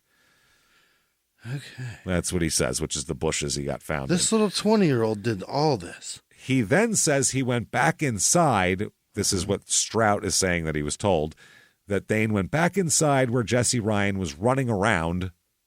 What, in circles? He's 10, not fucking, he's not a hamster. Like a puppy, yeah. Yeah. And he said he stabbed him in the back bedroom of a mobile home. And they said, well, did he tell you why he did any of this? And he said, no, just that $10,000 thing. That was it. 10 grand. 10 grand. Okay. So Joy Strout, she, by the way, had talked to the Bangor Daily News one day after the bodies were discovered. And she spoke of how her daughter had a child with Jeff Ryan. And while this interview is going on, Thane is sitting at the table smoking cigarettes, just listening to them talk about it. Right next to her. Right next to her while she's talking about this guy, and the news is, oh, God, it's a tragedy. And he's just sitting there smoking cigarettes. He knows all about it. Listening to the whole fucking thing. Jason's brother, Jake, who's one who went over and found them, he said that he had never seen Ormsby before. Later on, when they had no idea who he was. He said he's obviously an out-of-towner here. That was his quest. That was his answer to the whole thing. He's obviously an out-of-towner. Okay. Nobody here would do that. But he did say it could not have just been him to commit the homicides. There's no way he could have overpowered my brother. Or a Vietnam vet. They are so strong. Yeah, that and the two guys are both strong Woods, Maine guys. I mean, they do shit outside. They're strong guys. This man separates wood. He's not. Yeah. He's not. A 20-year-old will not stab him. Probably not. So no. That's all they have is Robert Strout's word on this. Strout's word. Like no one else has said anything. They don't have evidence of anything, and they're just looking into Thane at this point. They find a Facebook profile belonging to Thane, listed Ellsworth as his hometown. He went to Ellsworth High. Many of his friends were from Ellsworth High, and he even had Tamara Strout and Mariah Ryan listed as friends, who is the 16-year-old daughter of Jeff Ryan. So the one who took the cat. His quote on his page is, quote, "I have but two passions, love and war." Okay, that's a quote, Yeah. right? Yeah, that's a quote. No, that's from somebody else. What 17-year-old goes, "I have but two passions"? That's come on now. So Donald Hiltz, he says now that he ran into Thane Ormsby. He comes a few days later and goes to the police and said, "I ran into that 20-year-old Thane Ormsby while Ormsby was staying with a friend at an apartment in Dover." This was a few days after the murders. And he said that he struck up a conversation with Thane in the parking lot. During the conversation, Donald Hiltz says that Ormsby started, quote, "talking about how he was an alcoholic and he gets very vicious when he drinks." Okay. So they're like, the cops are like, we have a lot of shit that doesn't add up and a lot of shit to follow up on, whole lot of stuff. Lots of questions to ask. Yeah. We got more questions than answers. That's what it is. Yeah. So we have this Robert Stroud guy with a story. He's the only one who said like a story of how the murder might have happened. So let's bring in this Thane Ormsby and see what he has to say. Maybe he's being set up by this, or who knows. So June 29, 2010, they bring him into he's in New Hampshire at this point. Like they said, he was hanging out at a friend's apartment. And so they go interview him in Dover, New Hampshire. He tells detectives he came to Orient to stay at the Strout residence just after Memorial Day and left when Robert Strout drove him to New Hampshire. He's like, I don't know. He said that he planned to move up to Tamara Strout's residence in Weston, fix it up, and live there with Strout and Mariah, who is Jeff Ryan's daughter. His ex-wife and his daughter he's going to go live with. Beautiful. Thane told detectives he met Jeff Ryan once and that the only time he ever went to Jeff Ryan's house was 2 or 3 weeks before the murders. He said while he was there, he drank a bottle of beer and left the bottle on the kitchen sink. Like where you put recyclables. That's where he left it. So they said that this interview with him, they didn't read him his Miranda rights, which they should have. Yeah. They're not just talking to him because he might have been a witness. They're talking to him because someone told them that this guy said he did the murder. Right.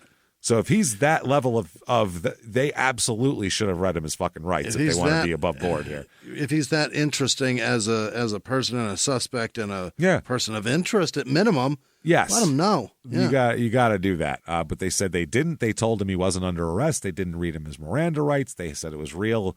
They kept it real loosey-goosey, which makes people think that it's not serious. But if he's not under arrest, should they be reading him his rights? Absolutely. Yeah. Yeah. If you look at any interrogation, look on YouTube, any murder interrogation, none of those people are under arrest yet for the most part. A lot of times they're being brought in for questions. Some of them are once in a while, but a lot of times it's like, oh, yeah, your wife was murdered this afternoon. Isn't that horrible? Let's see if you know anybody. The first thing they do is read the rights. Okay. Number one, fucking A1 thing you do. Because otherwise, if something, let's say they make a crazy confession in there. Yeah, all right. Let's say you're asking him, so you ate what for breakfast? And he's like, I stabbed my wife in the face. I stabbed her in the face. I couldn't help it. You're fucked now. Useless, yeah. That might not be, admissible. So he during this interview there, they did all of that. They asked him, well, would you submit DNA and fingerprint samples for us too? And he said, absolutely. Thane said, no problem.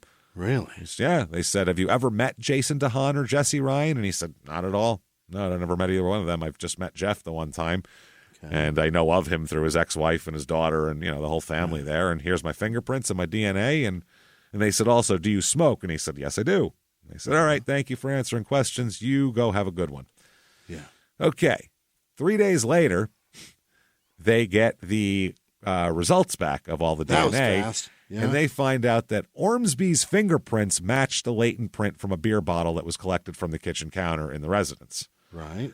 Now, how good of a housekeeper is Jeff Ryan? How long has it been there? That's Who what I mean. fucking knows? Maybe who knows? So then, though, the next day, the lab determines that Ormsby's DNA matches the unknown male DNA profile collected from that bottle as well, and a cigarette butt in the ashtray of the kitchen table. How long? How long? Again, we go to housekeeping at this point. Yeah. So they travel back to New Hampshire to interview Thane again now that they have this information. They're not going to tell him this at first, though. Right. No, they sit him down, or they bring him. Actually, he's at an apartment, and he agrees to be interviewed again. This time, though, they read him his Miranda rights immediately, and several other times when they first make contact with him, when they get to the station, and then when they start questioning again. So he gets read like 3 times. Yeah. He never asked for a lawyer. They told him he's not under arrest. You know, you don't have to answer questions. When he was still at his apartment or his friend's apartment, when they go to bring him in, he was so cooperative. As soon as they said, you come down to the station, he started emptying his pockets. Like right now? Right now. Yeah. Like you do at the station. And they said, no, you're not under arrest. You can bring whatever you want with you. You're fine. You know, whatever shit's in your pockets, let's just go. They said, you don't even have to meet with us if you don't want to. We're just asking you to. So he said, oh, all right, cool. And he went. So they go to police headquarters, and they go into the interview room. And so they have this all on video, which you can find, by the way, on YouTube. Sure. And the video is also part of all the records of everything in court later and all sorts of shit like that.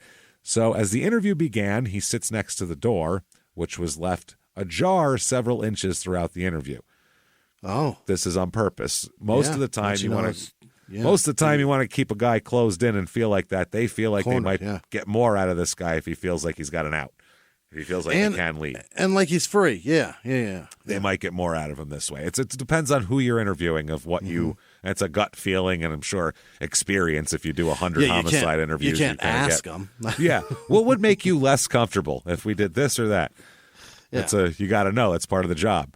So, he's just sat in the chair, and they get close to him. They're present. One guy is sitting. He's kind of sitting in the corner, Thane is, and one guy's sitting like right here, leaned into him, like closer than I am to you right now, just fucking right in his face. And the other guy's kind of the second guy. He's the guy who's leaned back, taking more notes and not adding as much to the thing, which is what they usually do. They get one guy kind of be the chill back detective, and then the other detective is the I'm in your face asking you questions detective. Okay. So they both had plain clothes and all kinds of shit like that. Not in uniform or anything. So the first 15 minutes of the interview, he engaged them in a wide-ranging, often lighthearted discussion of various topics, according to court documents here. Okay. And they told Thane that he was not under arrest. He's free to leave at any time. And Thane said that he would be shocked if he were under arrest because he didn't do anything, and that, quote, I'm here to cooperate. I'm just here to help you guys. I don't know shit about nothing. That's our guy, yeah. So they read him his Miranda rights again, and he said he understood everything. And Ornsby explained to them that he said, right to remain silent, does that mean plead the fifth? And he said, do I need a lawyer? And they said, that's up to you, which is always the question. I don't know, do you? I'm not you. These are your rights, not my rights. Not my rights. Yeah. You interpret them your way. Yeah. What do I look like? Your fucking guidance counselor? I have no idea. I'm not your lawyer, dog. Yeah. So they said everybody looks relaxed, and he's offered food and given food breaks and drink breaks, and he sticks to his original story here originally, and they do all of this and until they say, by the way, we have your DNA on shit around there. Uh-oh. And then it's kind of a different story. Also, somebody saw you running away from the car with like a gasoline thing and all that sort of deal. So he actually wants to remain silent and and sort of says stuff that he wants a lawyer a couple of times. He alludes to maybe I should have a lawyer. Well, that's not asking for a lawyer. That's not asking for one. Yeah. I want a lawyer. You are responsible for yourself in that. Yeah. And they do, especially if people of our lower intelligence or something like that, they take advantage of that a lot in these confessions. Don't get me wrong. And they even get false confessions that way. But if you're an adult who's of average intelligence, you have to know what you're doing in there. No one's there to help you. This is your life, man. Yeah, those people are not there to help you. No. They're there to do their job. Now, your job is to take care of yourself. So you need to figure out whether you need a fucking lawyer or not and assert that shit. So he says, Thane, I want the truth, is what the one detective says. Thane says, I know you want the truth, but I'm going to have to plead the fifth at this point. Oh. Now, is that I want to remain silent, or is he just saying I don't want to answer that question? That's just the question, right? That's the meaning of it, but does he know that's the meaning of it? And this is where legal shit gets very complicated later on. So they said, the detective said, okay, all right. Does that mean you want to stop talking? Or, and Thane says, for a minute. So he just wants a break. Yeah. That's not saying I don't want to talk and I want an attorney, though. That is. That's just, give me a sec. Give me a sec to breathe. Yeah. Thane says, I don't want my name released to the press. Well, sorry, Thane. I don't want two comedians to make fun of me for 2.5 hours is what I'm trying to avoid here. He doesn't want me to know it? Well, guess what? We know. Too late. And they said, oh, okay, one step at a time. Then they said, you're responsible for this, right? Like, just flat out. That's the question. And so you did this, right? So, yeah, you did this, right? That just to get that out of the way. Like, we know we're both on the same page. Yeah. Thane said, I won't say. So they said, okay, why don't you go have some, we'll get a cigarette break, okay? And then he says to the other detective, okay, you'll go out and have a little cigarette and, we'll all take a breath and, then come back in and relax here. And the other cop says, coffee, maybe, you want coffee? And then they said, and then we'll talk some more. And Thane says, possible. Like, well, I'll have coffee and a cigarette and go from there. All right. Maybe. So Thane said when they get back, he said, I'm glad at this point. So I'd be willing to tell you everything you want to know. We got the cigarette and the coffee was good to him. It was real good to him. And he was just like, you know what? Fuck it. I'll tell you what you want to know. Caught the detective so off guard, he said, I'm sorry, what? Say again? He didn't. Normally they're like, okay, and they wouldn't miss a beat, but he was so out of left field, like, what was that? Sorry? And then he says, perhaps I do need a lawyer. And the detective says, well, go have a smoke and we'll come back and finish it up. So he just leaves it hanging. Perhaps I do need a lawyer, which still the perhaps is the problem. That's the problem. Yeah, and he didn't say, I need a lawyer. He said, perhaps I need a lawyer. If he said, perhaps. If he said, I do need a lawyer, end of story. Perhaps I do need a lawyer is still maybe I'm thinking about it. So they go, well, I'll just have a smoke and we'll think. They tried to keep it real casual. So during the break, Thane asked the one detective about what sort of punishment he might be facing for these crimes. Oh. And he also, what kind of punishment? And then he also said, well, I guess your search for your killer is over. This is why he smoked while he's smoking outside. Yeah. Like, he's just casually doing that. So then they get back inside, and he says, quote, out of free will, I will give you what you want. Or I will give you what I want, he says. Out of free will, I will give you what I want. And they said, really? And he said, why the hell not? And why the hell not? Yeah. And then he said, why the hell not again? Because the detective said, you don't have to write down anything. You can just say it. It's all being videotaped. And he said, why the hell not? Let me write it down, too. I'm having fun. He doesn't. This is weird. So then he says, all right, one of the guys who got murdered was a drug dealer who caused pain in his life and the life of others. And he said the other two were perfectly innocent. Okay. Is the way he put it. So he said, the detective said, well, now we have a problem. He said, your DNA and your fingerprints were on recently used items at the crime scene. Therefore, your statement that you had only been there 2 weeks before the murders was not credible, obviously. And they say also at this point, later on, it'll be very much debated whether they forced him to talk now. They said that although Detective Keegan, did not display anger, hostility, or aggression toward Ormsby, he did adopt a more direct manner. As Ormsby began to make concessions in response to Keegan's questions, he told Keegan, you know more than I do, to which Keegan replied, I know everything, and soon you're going to know that I know that you know. Which is... And then he said, quote, it's a little dance we're doing, but you know that I know. Which is homicide detective 101. Yeah.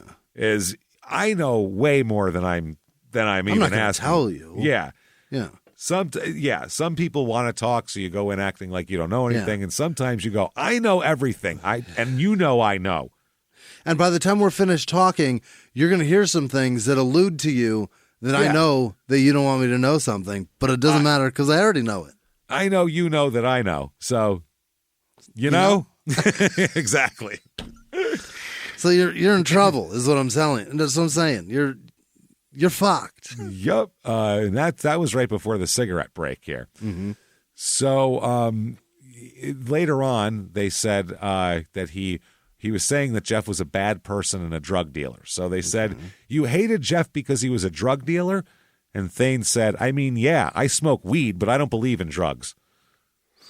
Which I love when people say they don't believe in something. That always makes me laugh because I just think like you don't see it exists. Yeah. I don't believe in that. Like it doesn't exist. Well, it exists. I hate to tell you. I hate to tell you. Sorry. Ooh, Go to tell Manchester, New Hampshire. There's a lot of drugs there. Drugs exist. They exist. So the cop said, so you decided to take care of that, a vigilante type thing. And he says, Thane, quote, my plan was to kill Jeff Ryan and leave no witnesses or evidence. They were bad people and they hurt people, and I thought it was some means of justification. I thought something good could grow from taking them away. Okay. By the way, most murderers on our show don't say some means of justification. Yeah, and they also don't say taking them away when the one person that they're justifying is bad. That's what's weird. Them? You son of a bitch. So they said you went out in the shed with Jeff Ryan, and the cop said he was out there to show you some nails or something. Right. And Thane said, that's it, yeah, because he had asked him if he had a certain type of nail. Thane had asked Jeff. The cop said, and he bent over to get you the nails, and what happened? And Thane said, I killed him. Okay. Cop said, you killed Jeff, and how'd you do that? And Thane said, with a knife. He said, I knew I couldn't just leave him there with two people who just saw me. So I go back in, I stab Jason. Okay, the big guy. So he walks in, the two of the kid and the friend are on the couch. He stabs Jason first, which makes a lot of sense. Jason wouldn't run away while you stabbed a kid. You know what I mean? Right. He'd probably go, hey, stop stabbing that kid. Probably try to stop you, right. Assuming so. Or at least go try to find Jesse or some shit. Right. So, or Jeff, I mean. Jeff. So he said, I go back in, I stab Jason. Jesse ran into the back room. So he left Jason for dead in the living room and then went after Jesse in the back room. So I chased Jesse. He was the quickest. That's gross. He was 10. That's why he's the quickest. Yeah. Fucking gross. He just said he was scared. And then there's a pause and he goes, the families don't need to know that, right? Like, that's probably a detail they don't want to know. That's too much. Don't tell them that part. The cop said, no, but we do.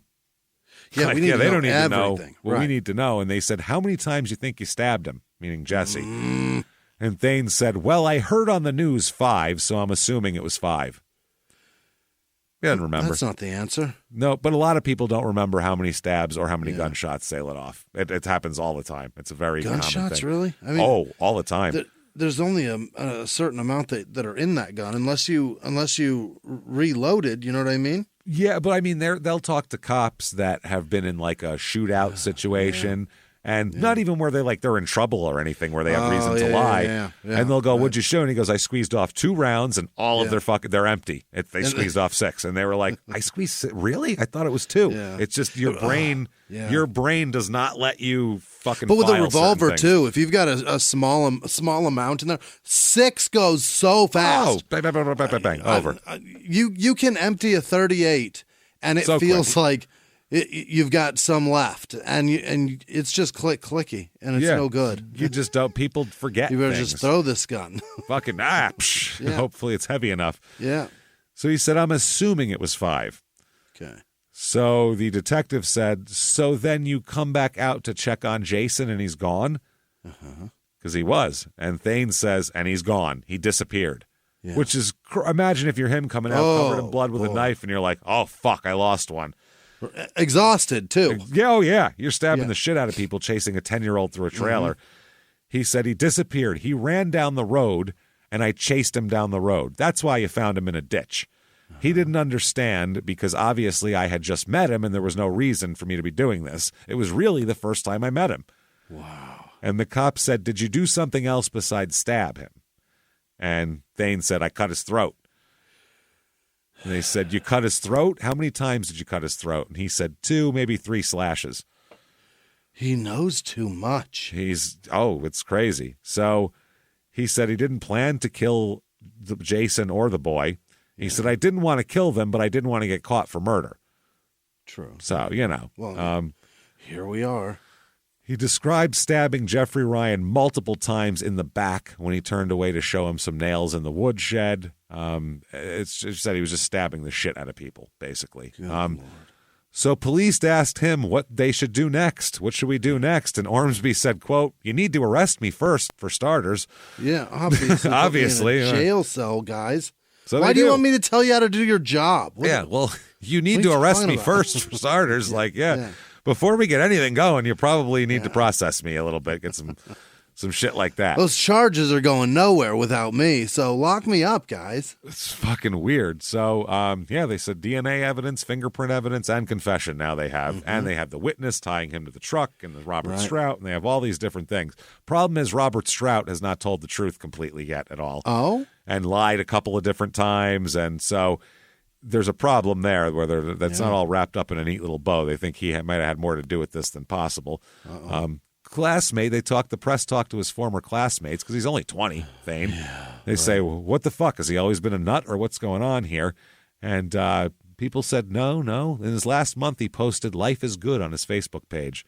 Oh, so he's been a douche. He's been a tool. He wasn't like leaning on a cool car, at least. He just said, life is good. And so did he also post things like "It is what it is"? Is what it is, man. And then like with a Fred Durst is the one who said it, or somebody stupid like that. He said, "Good."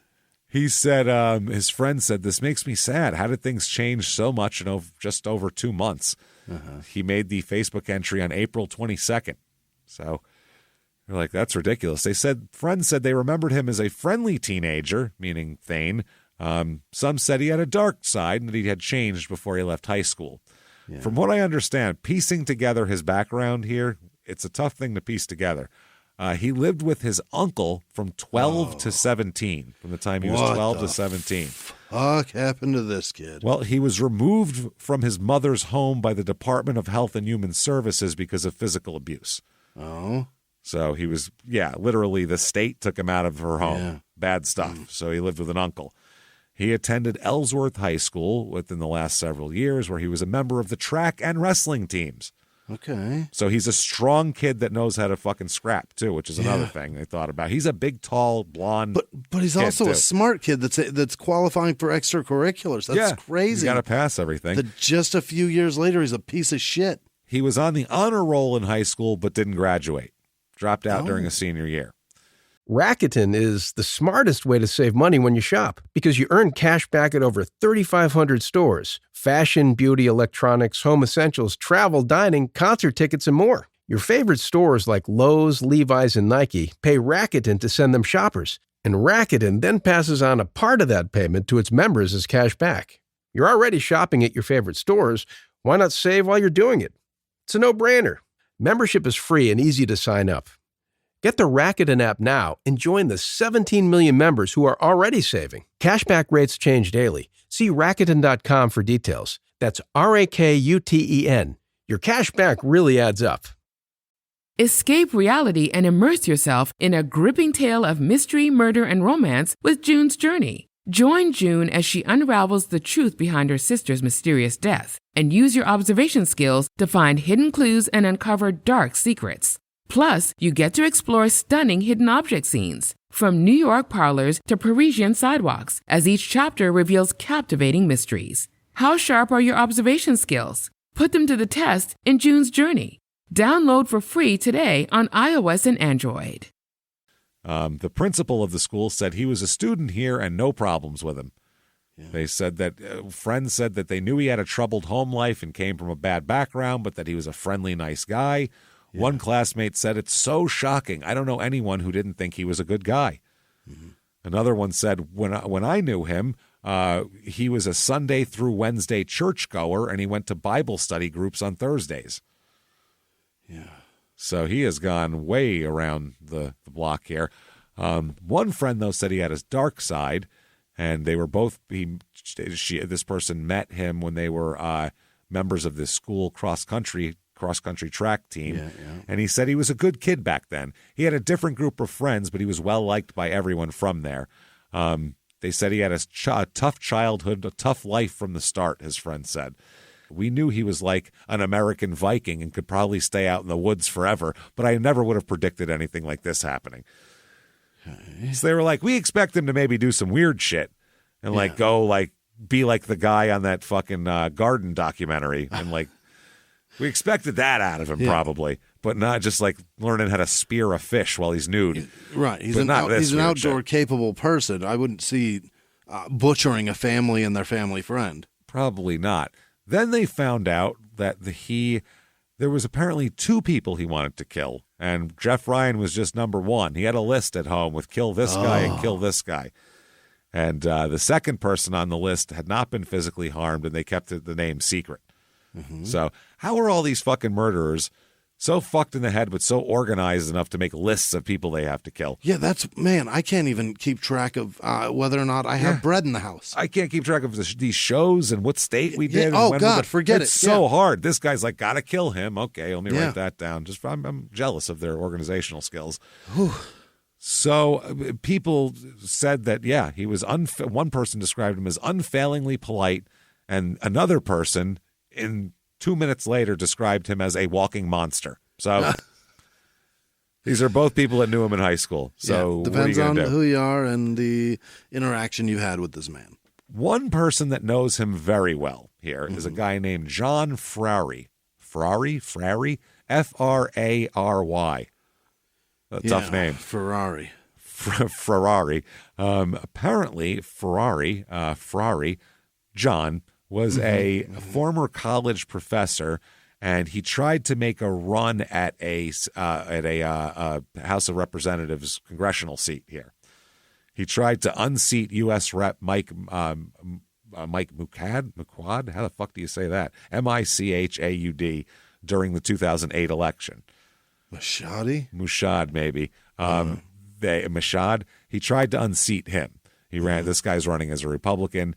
He said, John Frary said that Thane was a tall, blonde young man. He was hardworking, unfailingly polite, knowledgeable, but at the same time immature and unmotivated. You know, like a 19-year-old. Right. Yeah, capable sometimes if they feel like it. That's how it works. Generally, he just dropped out of high school a year ago. He's not accountable. No, but Thane joins John Frary's campaign. Sure, yeah. Frary has he takes homeless people and brings them into his house and makes them work on his has them work on his campaign. Yeah, because they probably are grateful for $12. It's very strange what he's doing here. So this was when he was 18. This John Frary knew Thane. He said that he took him in for a short time in 2009, then he left, and then Thane came back and left again. And he said that it's strange, quote, is the Thane Ormsby accused of murder is a stranger to me. During the time I knew Thane, I never saw any violence in him, nor did I even hear him speak of violence. Mm-hmm. This guy, Frary, said that he gives shelter in his Farmington home to a number of people over the years. He said that Thane had been kicked out of some apartment and had nowhere to go, and he gave Thane room and board and a small salary in exchange for, working on his campaign. Yeah. Mm-hmm. So he said, I've given shelter to a number of strays over the years, not all feline. Some had pretty exotic personalities. All the same, I was surprised to learn last week that an individual I've sheltered under my roof is charged by police with having butchered 2 men and a 10-year-old boy. Yeah, one of my cats is bad. Bad cat, bad kitty. Yeah. Got to declaw her, boy. So she said, during my campaign for Congress, I acquired 3 live-in aides. That's not normal, by the way. Acquired. He said, all of whom qualified as homeless. Mm-hmm. One is Adam, had been a cop in Prince George County, Maryland, until he left to escape chronic depression. Anyone who has watched The Wire on TV will understand this. He couldn't watch the series because it was too reminiscent of his experience in uniform. He had taken a construction job in Baltimore, but found the promiscuous use of the N-word by his redneck colleagues intolerable. His mother, who was visiting me at the time, suggested he quit and come to Maine for the campaign, so he abandoned his apartment in inner-city Baltimore, turned his meager possessions over to a girlfriend, and found shelter in one of my spare bedrooms between August and November 2008. Jesus Christ. Another one here is Chris had been sleeping on the kitchen floor of his sister's apartment when his father suggested he might be interested in my campaign. He gave me a call. I had him checked out and then added him to my household. Jesus. Added him to my... It's fascinating. And who does he think he is with his wire references? You? That's not fair. Yeah. Oh, shit. Yeah. Shut up about the wire, sir. Shut up about that. Who do you think you are? Us? He said, the lad was practically anthropomorphic computer peripheral and spent most of his life in cyberspace. What? Jesus Christ. He's basically half man, half computer, I think is what he just said. Who's he, lawnmower man? Fuck. He said he was given, when he was given a concrete assignment, he performed brilliantly and was capable of working 10 hours straight. Then he said there was Thane Ormsby. He said, quote, being an old guy, senile and confused, I can't remember exactly how he came into the picture. He had been living with some people over in industry until he had a falling out because he was way behind on his rent. He had a home of sorts in Ellsworth, but it was not a happy one. He sometimes spoke with disdain of his, quote, 2 mommies. So I don't know what that's about. Mom's a lesbian? Don't know. Or is you mean... he's got a mom and a stepmom? Well, the other one was the... Tamara was the... Right. But that was his mom. dad's old wife, so that's like a reverse stepmom. What the fuck is happening? Not his dad's wife. That wasn't his stepmom. What are we talking about? No, it's he's just a friend of a friend. Yeah. Yeah. Holy shit. Wow. His mom's got to be a lesbian, right? Maybe, or I don't know. Who knows? They said their fondness for the bottle, their chaotic style of life, and their friends all seemed to disgust him. Yet when I visited their household, there seemed to be ties of genuine affection. Apparently, 2 mommies. Anyway, he qualified as fully homeless, no money, no job, no home. I provided him with room, board, and a little pocket money. He, in return, performed his campaign duties willingly and skillfully, handing out literature introducing the candidate, driving me around without incident or accident. He took orders readily, bore a certain amount of sarcastic correction calmly, and got along with the other 2 aides without friction. Frary went on to say, he told me that this was the first time he had ever slept in sheets was at my home. Wow. Never had Big sheets Mike. before. Yeah. Yeah. Yeah, one of those. So they said that Frary said Thane drove him all around the state to campaign, and that the teenager introduced him at events and handed out campaign literature, and he said that he was polite to the point of obsequiousness. So... really being over the top. Frary should have won. He's got all the words, man. Well, he's got all the words, but he also has a crew of fucking homeless people he recruited who live in his house and haven't run a fucking political campaign anymore. So maybe that's why he didn't win. They've never seen sheets, man. Fuck politics. Yeah, never mind that shit. They don't know how this works. So he said he read a lot and was pretty smart, smarter than most people his age. He did a job skillfully, and he was very good at talking with people. He said people who came to know him through me were amazed. He was very smooth. He said his only addiction seemed to be cigarettes. Okay. He said, I don't believe he was doing drugs when I knew him. He didn't have a money or a vehicle to go out and get them. I never smelled marijuana smoke in my home. Right. So he said that after his campaign kind of went away, that's when Thane's life kind of fell apart too. He said during the campaign he had tasks to do. He had a direction in his life. After it ended, he had nothing. That's for people who work in politics, too. Right. After it ends, it's a big come down from that shit. So he continued to live with Frary after the campaign ended. One thing was he said he wanted to join the Marine Corps. Thane did. So Frary drove him to a local recruiting office one day, and it was closed. So he said after that, Ormsby decided he didn't want to join anymore. Must have been a sign. It's closed, so. Yeah. Funny thing is, out of the other aides, Adam moved to Kentucky to get his college education and ended up graduating. Chris moved home to enroll in college, and Thane just wandered around. He said, I put him in my brother's study back in the woods. Joseph, having settled permanently and year-round in the Philippines, meaning this guy's brother, he mostly stayed out from underfoot, rendered some useful services from time to time, and made plans. These plans were not essentially impractical, but they took on the aspect of fantasy because he never acted on them, meaning Thane. Frary said Ormsby seemed depressed about his life and his prospects for the future. Ormsby did not speak well of his family, according to Frary, but when Frary visited, he said that they talked and teased cheerfully and seemed to love one another.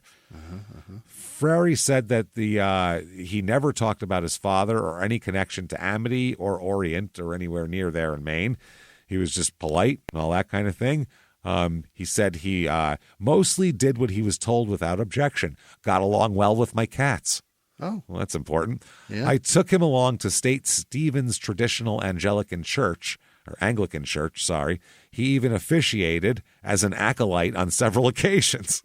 What the fuck? Really? Some women described him as downright chivalrous.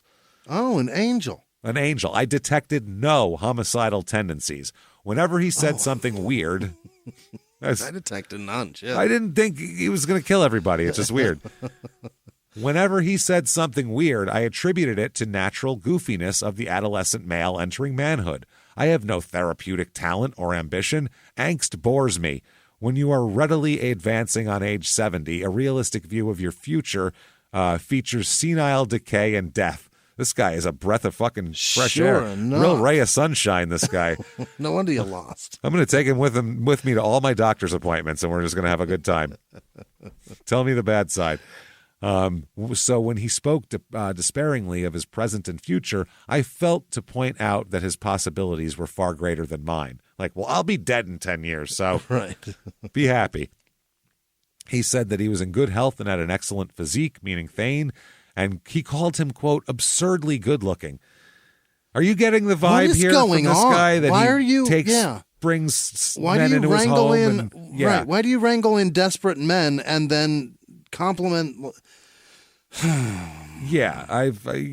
Interesting. His life was not such a blank. He had acquired some useful skills, was far less ignorant than most high school graduates, and read a lot and was far from stupid. If, at the end of any given year, he could look back and see that he knew more, understood more, and developed some new skill, then he could say he was progressing, even if he had no permanent job or residence. We parted ways when I reprimanded him for overloading the washing machine for the second or third time. Really? That's how this all came to a head here. He brooded over the sheets too much. Too much. He brooded over this for some hours, then confronted me in my study, demanding to know whether I wanted him around. Silly question. Why would I want to have an 18-year-old around? Naturally, I said no. He mistook my frankness for a decree of expulsion and departed huffily. His absence was no great loss. His presence had been no great burden, if only he had learned not to overload the damn washing machine. In truth, I found him less annoying than most adolescents. He said, perhaps if I were more empathetic and emotionally warmer, things would have taken a different turn, but that is empty speculation. My personality took shape years ago. Empathy, when it does come, always catches me by surprise. Well, he sounds like a real joy, this guy, too. Sure enough. I'm glad he didn't get elected. Some guy who says empathy catches me by surprise. Let's not have him fucking making laws. That shit is a real. Wow. He needed a better friend than I, and he had two. Both worked harder to straighten him out, and both had clearer sense of the dark undercurrents. I had little more to offer than shelter and cold logic. As to the former, he gave about as well as he got, worked hard on the campaign, and did heavy lifting around the house. I've spoken to some others who knew him since I wrote the account above. Two independently of each other pointed out some parallels with the talented Mr. Ripley. This comes up a lot. The prosecutor will bring this up as well. Really? Do you know the talented Mr. Ripley, the story? Is that? Oh, that's Lemony Snicket's. I don't know. It's Jude Law was in the movie. Jude Law. Matt Damon. Okay. And basically a guy, he's a con man, and he goes around and he inserts himself into this guy's life. And he convinces this guy that he went to college. He learns just enough about him. He's a con man. So he learns, and by talking to him, learns more, just enough about his life to convince him that he went to college with him. I was there with you. We were there together. So you've known me for years. Wow. And also then we're the same because we went to the same college and we're in the same class and all that kind of shit. Alumni. Yeah. So he ends up basically single white femaling him almost through this whole thing. He becomes, he's a con man. Becomes him, yeah. And then at the end, they're in a rowboat, and he fucking kills this guy with a fucking oar. He beats him to death with an oar. And becomes him? No, but he just beats him to death with an oar because this guy knows who he is now. His secret's out. He found out who he was, and he found out what's going on. And he now he can't deal with it, so he kills the guy. He's a con man. So he's a con man that can put himself into any sort of thing. If you want this guy, and he's saying he's the same way. He can last on the street. He can go into this and act like he's a nice guy in a political campaign. He can go into a church and blend with those people. Yeah, what's the benefit of being of pretending to have gone to college with Jude Law or Matt Damon or whoever's who? To become part of this thing, and there's business. There's Is there business money things. gain? Yeah, there's business Okay. gain and all this type of shit. Yeah, because you're in a high circle now. Yeah. Okay. And so these con men, they don't want their bubble to get burst. Secret out. Yeah. They don't want their secret to get out. And I think that's the point of what they're trying to say here. Wow. He had the same type of thing as talented Mr. Ripley. He could do he could go into whatever group and act like he was part of that group and people would accept him. Wow. And he could latch on to it. So Good for him. that's also a talent you get when you have to move a lot as a kid. Oh, yeah. Because and you could either take it and become a comedian, or you can be a con man. Because that's, or get picked on every week. Yeah, every day. I had that skill just bouncing around a lot as a kid. Yeah. You have the skill of being able to figure out, Adapt. where to fucking get yourself in there. So he says, quote, he's finishing The Talented Mr. Ripley. I had to think about that a bit before it made sense to me. Thane once told me that his first experience of sleeping between sheets is at my house. Even discounting for self-dramatization, this fit with other bits and pieces he disclosed about his upbringing. Yet he mingled easily with UMF students and educated, affluent, middle-class people and displayed excellent manners. This is the same thing that Ripley did. What do you want to bet this motherfucker's felt sheets? Yeah, he's felt sheets, but You lying son of a bitch. he makes this guy feel like he's a big, great, 'cause he's got charitable guy. sheets. Yeah. Because he's got sheets. He knows how to play the role. This ready adaptation to the people around him is the Ripley parallel. I begin to wonder that if cold, matter-of-fact confession Janet Mills told me about was not a new persona he was trying out with the police. Which makes sense. He said, I have no knowledge at all about the crowd he got up into in the county. The confused story emerging from that place suggests pretty sinister influences. The story coming out of Aroostook gets weirder and wilder. There's talk of a drug connection. I can supply a little testimony on that. There was never any weed smoke around my house. He didn't have the time, the money, or the mobility to acquire narcotics while he was under my roof. If he developed any kind of addiction, it could have only been after we parted. The other details leave me completely baffled. The fact that I found Thane so manageable makes me wonder if there wasn't some third-party management involved, but I can only wonder. Yeah. So, yeah, this is it's interesting. He said, Frary said he had talked to him a few weeks before the homicides. He talked to Thane. Over Facebook, they reconnected. Okay. And Frary said, he told me he was living in Orient, and I asked him how he got there. He answered me, and I corrected his spelling in the message, and that was it. I never heard from him again. What? So did correcting his spelling in a Facebook message cause this kid to snap? Maybe. He was like, fuck you. You know what it was, too, that he said that the spelling was on? Zeus. What is it? The spelling of the word Zeus. He mixed up the U and the E. The U and the E. Wow. And he said that he corrected him on, never heard from him again. Next thing he knows, he's a murderer. So don't fuck with Zeus is the moral of this story here. Wow. So he said that Thormsby just seemed impressionable, but he had a chameleon-like ability. Yeah. And he said, when I think of that film now, that is what Ormsby seemed like. He said that he did not come from wealth, but he had no trouble mingling with the affluent. He acquired their speech, their mannerisms. He did that very easily and very quickly. Jack Dawson. Yeah. He said that if he is indeed guilty, I see no grounds for clemency. He didn't make a mistake or make a bad decision. He reportedly murdered 2 men in cold blood, then hunted a frightened 10-year-old down in his hiding place and slaughtered him. God damn it. Yeah. He said, I've heard from our attorney general that his confession was cool and matter of fact. Oh, it is. It's cool as a cucumber. He's acting like, I stole a Twix bar. Okay, fine. You got me. Yeah. He said if remorse overtakes him, then he will have to recognize that a life sentence will be just for him. Given the average American life sentence, he now faces 25 years of constant direction. He will eat, sleep, exercise, consort with a bunch of lowlives, and fend off unwanted advances. The latter may involve mayhem of some kind.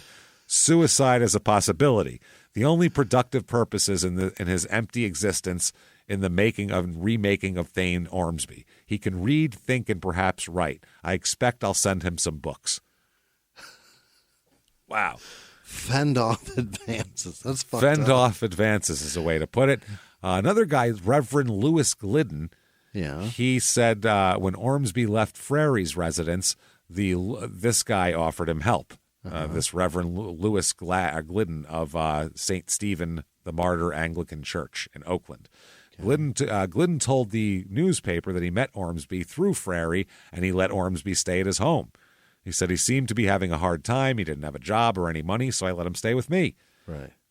Ormsby did some work at his home and at the church and took care of this guy's pets when the man traveled to China in January 2010. So he trusted him to oversee his house. Mm-hmm. He said that when he was in China, though, he received some disturbing phone calls from the parishioners. What was that? Quote, they told me Thane was having mood swings. He was going from one extreme to the other, and the ladies who came in contact with him were afraid of him and what he would do. Jesus, he scared the ladies. Scared all the church ladies. Yeah. I also learned that Thane had taken my car out without permission and traveled to Ellsworth and spent the week there.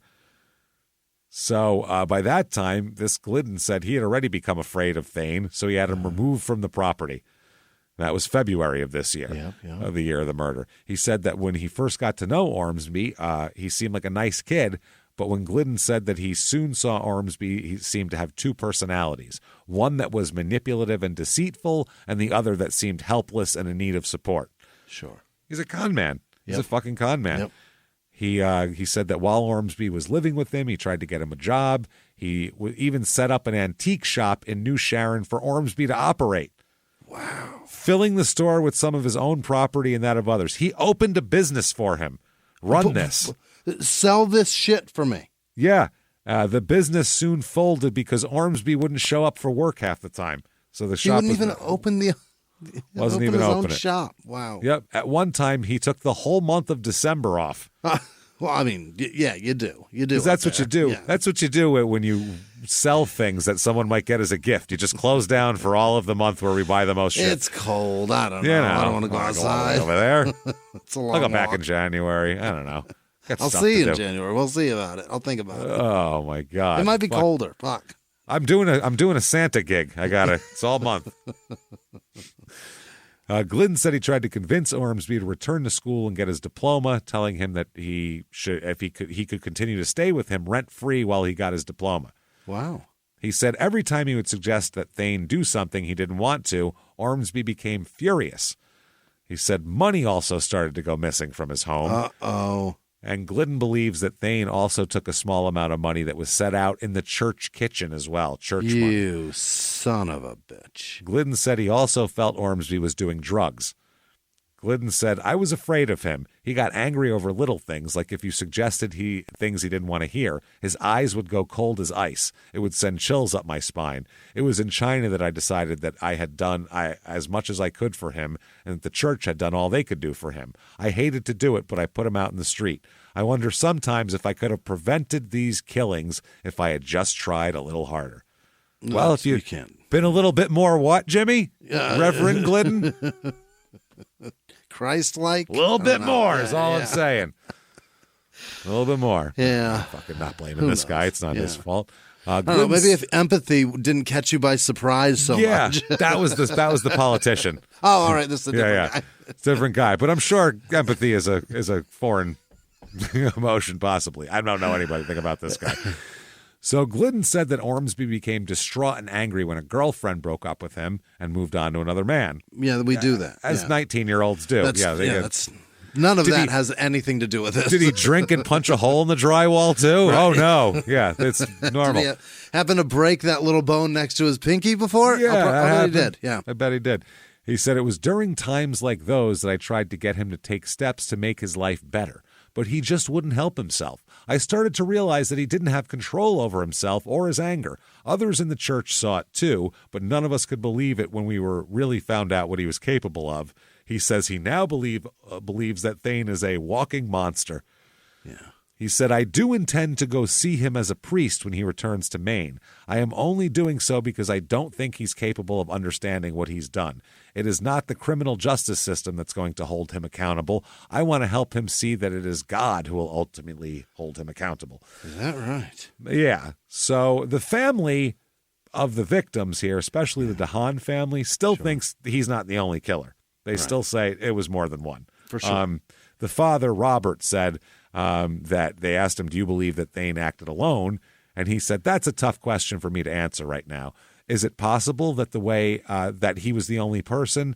Yes, but it's hard to believe that my son was so strong. He was such a strong, rugged boy. I know that Ormsby took him by surprise, but it's still hard to believe. It's really not the way it went down. And if there was any blame to deflect, he'd fucking deflect it. Sure, That's the other thing. Yeah. So I do believe him. And the way he described it, if he walked in and just caught this guy playing a video game, stabbed him with a big knife, doesn't matter how rugged or strong he is, he stabbed him with a big knife. He was distracted by whatever the fuck Call of Duty he was into. It's hard to... Halo, whatever. It's hard to fucking snap out of that. And GTA 4 was out. You can't stop. Yeah, once you're you're in driving that, through NYC, man. What are you supposed to do? What do you want? And then it's a knife. It's oh boy, it's over. And for plus, he was a strong, rugged boy. That's how he was able to get out of the living room and make it all the way to the fucking road. Right. Honestly, it was because he's so strong. But he's getting attacked by a knife, for Christ's sake. It's a lot. They said that Jake, the brother, said that he didn't believe that Jason ever knew him before. He said Jeff, and he also said Jeff would have said something about a visit by Ormsby, meaning Jeff Ryan. He said, I don't think he's ever been here ever. He said, so, no. He said, because Jeff Ryan told him he had gotten into a verbal altercation with Ormsby in June, and that Ryan didn't want Ormsby around his daughter. Oh. So that's probably the real reason why. There it is. Yep. There it is. Because we know when he's told that he overloaded the washing machine, he broods on it for hours and then comes back fucking angry. And when you tell a man who gets upset about women that you can't be around her, that's her choice, not yours. This one likes me, goddammit. Yeah. Yeah. Fuck yeah. Yeah. They also said they have a hard time believing Robert Strout and that he was threatened by Thane. This guy said, that doesn't make sense. If he felt so threatened, why'd he get in a truck with this kid and drive him all the way to New Hampshire? Yeah, no shit. That's another good point. Drive him to the police station if you're so fucking scared of him. Here you go. Kill me in the police station parking lot, stupid. Dare you? Yeah. Yeah, get out and run, dummy. So Ormsby told the police that it was Strout who told him that he had to get out of the state after the slayings. The DeHaan relative said Bob knew this guy just killed 3 people, and yet he took the kid to his own son's home. No way. I don't believe he felt threatened by that guy at all. Now, they find the knife. Oh, where is it? They found the knife because they told him in the bog. They fucking found it pretty easily, too. They metal detected it. Yep, they probably real easy. Yep, and then they had another knife too that they found under the front seat of Robert Strout's truck as well. But that one had red-brown stains on the knife that were consistent with blood. But unlike the murder weapon, this one was a serrated edge. Okay, so they were just showing these knives. So he is charged with Strout is now going to be arrested in September 2010 and charged with hindering apprehension, arson in connection with the truck burning too. He admits that he helped conceal evidence in the killings. He pleads not guilty and makes bail on that. Father's Day 2011 comes around, and it's a tough time for the whole family here. They're talking about one of the relatives of the Ryans said, I don't want to be anywhere near that guy right now, talking about Thane Ormsby. I don't even want to look at him. I can't take it. Sure. They're saying they don't even want to deal with fucking court stuff right now. They just don't want anything to do with this guy. And they said, we have 300 people from as far away as Hawaii that are going to release them already. They have these balloons.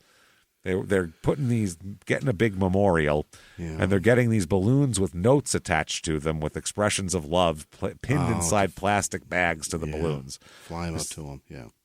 So they said we have more than 300 people from as far away as Hawaii that are going to release them already.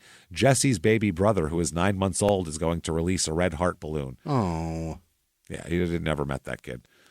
So that's so fucked up. That's sad as fuck. That's very sad. So attorneys for Thane, first thing they got to do is try to get those damn pesky statements suppressed that they made. Those will be damning. That's detrimental. Difficult. There's a lot of D words about those DNA, speaking of D words, is bad.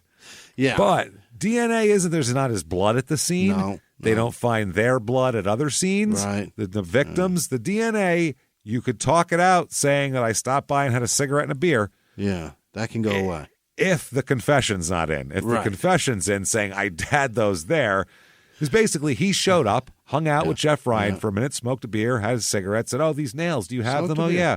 Smoked a beer, drank a cigarette. Went into the shed. Go in there and then stabbed him up. Stab him up, yep. So, they said that their client's statements to police should not be admitted as evidence during the murder trial. All that's not evidence. What he said he did on videotape, to police officers, that's not evidence. Come on, guys. It's as evident as it gets. Yeah, come on now. Through his attorneys here, he filed paperwork seeking to suppress the statements he made, saying his Miranda rights were violated. How so? Because he perhaps kept saying, I need a lawyer now. Yeah, right. Because he said the word lawyer. We see this so often in these, so often that if the person said the word lawyer, they'll say, "Oh, well, I asked for a fucking lawyer." I said lawyer. I mean, yeah, no shit. And police, they said, had not revealed information on the weapon used in the killings or whether they had recovered it before they pulled it out in court and were like, "Boom!" I mean, they knew this, discovery. The other side knew, but not the public here. So Maine State Police detectives said all three people were stabbed with this combat-style knife. This is the same knife, by the way, that everyone who knew Thane Ormsby said he always carried with him 100% of the time. Yeah. Mm-hmm. His fucking knife. Jesus Christ. So they want it all thrown out, though. Get it all out of there. They said that Ormsby's attorney focused on points in the confession where he said he would have to plead the fifth to some questions, and at one point said, perhaps I do need a lawyer. And they said that's what it was. But the prosecution saying he never said, I want a fucking lawyer, stop interviewing me. Right. They also question a chief forensic psychologist with the State Forensic Service who did psychological testing on Ormsby. She characterized him as bright but emotionally immature due to his traumatic and chaotic upbringing. She said he was impulsive and appeared to suffer from episodic depression and despair and generalized anxiety. She told the attorney that someone who is impulsive could blurt out information when interrogated and that depression could cause someone to be fatalistic. So throw out the confession because he's a little sad. He's got depression. So sometimes when you're depressed, you just admit to shit. You admit to shit, and that's not fair. That's not fair to him. Yeah. Wow. You just admit to shit you didn't Balls. do. Yeah. The fucking collunes on these people. Get the fuck out of here. So Robert Strout, during all this, he's going to plead guilty. The guy there. Yes, he first pled not guilty, then was released on bail. Then in June 2010, he was arrested. That was in June 2010. Then in August 2010, he was arrested on a drug offense. Uh-oh. So now he's got a drug offense and these, and so now he's going to plead guilty to everything. Okay. He entered pleas in the Superior Court, and under the plea agreement, he will serve at least 2 years in prison under these charges, but not more than 4 years. Okay. So, they were very happy, his family, that he wasn't going to prison forever. So the trial comes around. Confession is going to be in for the Thane Ormsby trial. The prosecutor describes how a 10-year-old boy cowered in fear and a 30-year-old man who lived down the road were stabbed because they happened to be there in the way of this guy's intended victim. They said they were killed. It's a quiet farming logging town with about 200 people at this place. They ruined it. Right. This young man has sullied the entire region. So they said the Bangor Daily News reported that Ormsby's lawyers told the jurors here that he'll seek to put the events into context during the trial. Please do. Put his full confession into context. Because I watched the words come out of his mouth. So put it in my context at least here. I'd love to know. So they said that he killed the one man in the woodshed, the two inside while they were playing video games, stabbed DeHaan in the chest before chasing a terrified boy down the hall and into his bedroom where he was stabbed in the back while he cowered in fear. He said that DeHaan managed to get outside where he was nearly decapitated when Ormsby slashed his throat and stabbed him repeatedly in the back. Right. So the jury is set and they're all ready to go here. The jurors, by the way, they have an interesting run during this trial. Defense makes a motion for a mistrial, saying the jury was tainted during the trial. Yeah, right, of course. On Tuesday during this trial, a relative of one of the victims told a juror to hang Ormsby. Okay? But the juror was allowed to remain. So then an alternate juror was dismissed the next day after trying to shake the prosecutor's hand and tell him he was doing a good job. You can't do that in the middle of a fucking trial. Great job, sir. Hey, you're doing a good job. I'm on your side already. Maybe that's just a guy that's like, I love prosecutors and I've always wanted to be one. I'm very impressed by your work. Yeah. Either that or he's a little league coach and he just wants to tell everybody, good job. Just giving everybody. Good eye, way to go after it, nice hustle. You know what I mean? He's got a... Yeah, way to be. Way to be. Way to be, baby. way to be out there. That's right. I like your attack. I like it. Well done, babe. Nice thrusting with the knife. That's a good job. So Ormsby's attorney said those cases underscore her contention that Ormsby can't get a fair trial here, and we should have a mistrial. The judge questioned all the jurors before denying the motion for mistrial and allowing the videotaped confession to be shown to the jury. Okay. Now, while this is happening, the Albert Gaudet of Standish, he is a relative of one of the victims. And he's the guy who yelled, "I hope you hang the bastard," at a juror. Well done. He is charged with jury tampering. Oh, you can't do that. You can't when say the judge that? says, "Shut the fuck up," and don't. Yeah. People think court is like this fucking joke. Like it's a warning. Just don't talk. There's a fucking guy up there with a bangy thing that at his will can throw you in jail. Right. For just about anything. For anything in that room, yeah. Shut the fuck up in there. You can't say, "I hope they hang that bastard." No. He didn't say, "I hope they hang." There was a juror when he caught the juror coming out and said, "I hope you hang the bastard," to the juror. Oh, you can't do that. That's a little light. It's a little light for jury tampering. If you got him like in the guy's front yard while he was watering his flowers and walked up on him creepily and was like, "You better hang the bastard." Right. That's jury tampering. Yeah. What they did in The Sopranos, walking up to the guy during Junior's trial and paying for his fucking stuff and going, "Good to have a nice guy like you on there that's going to do the right thing." That's jury tampering. Yeah. This is an angry relative yelling some shit out, I feel like. In the courtroom, yeah. If you're there and just if you're not like winking, "Hope you hang the bastard," you know what I mean? Yeah. It's not like that. It's just an angry person screaming angry shit. And the juror who didn't want any, signs that of any, bad shit going on here, he said that he went right to the officials, disclosed it right away. Right to the court and said, this guy said this and that. The trial was delayed to allow both attorneys time to question the juror. The juror said he could remain impartial just because some guy yelled at him. He's like, I figured the families of the victims probably wanted this guy to fucking They might be a little upset. Yeah, nothing new here. It's not like the judge said that. Yeah, that I doubt it's even 50-50 whether or not they're upset. Yeah, they're probably 100% pissed off at this point. 90 to 100, somewhere in there. Oh, man. So this Gaudet is DeHaan's cousin. And he charged him with a felony punishable by as much as 10 years in prison. Jesus. It's the first time in recent memory that anyone's been charged with jury tampering during a state homicide trial, they said. Man. He was freed on bail, and who knows there. So that's wild. Defense, their case is they called no witnesses. Really? No, they cross-examined all the prosecution and said, defense rests. You didn't prove it. Well, I think, but we say they didn't prove it. Okay. So the closings, the prosecutor said that the evidence matches his confession perfectly. Yeah.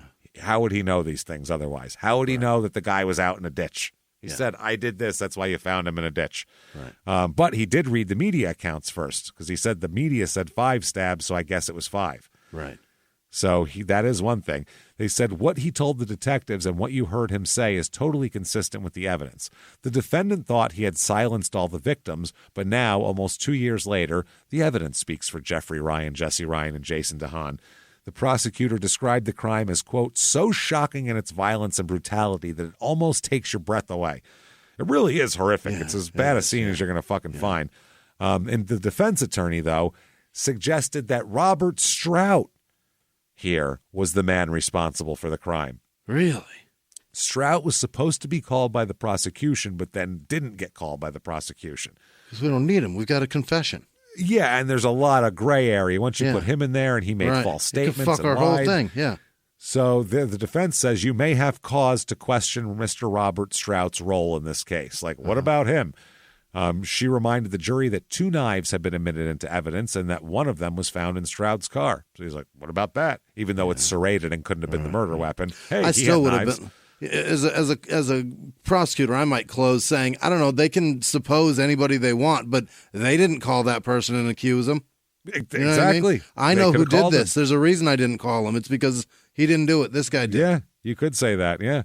And the defense could have called Robert Strout as a witness. Right. That's my point. The prosecutor said, Say, they didn't I didn't call call him because I don't need him. They needed him.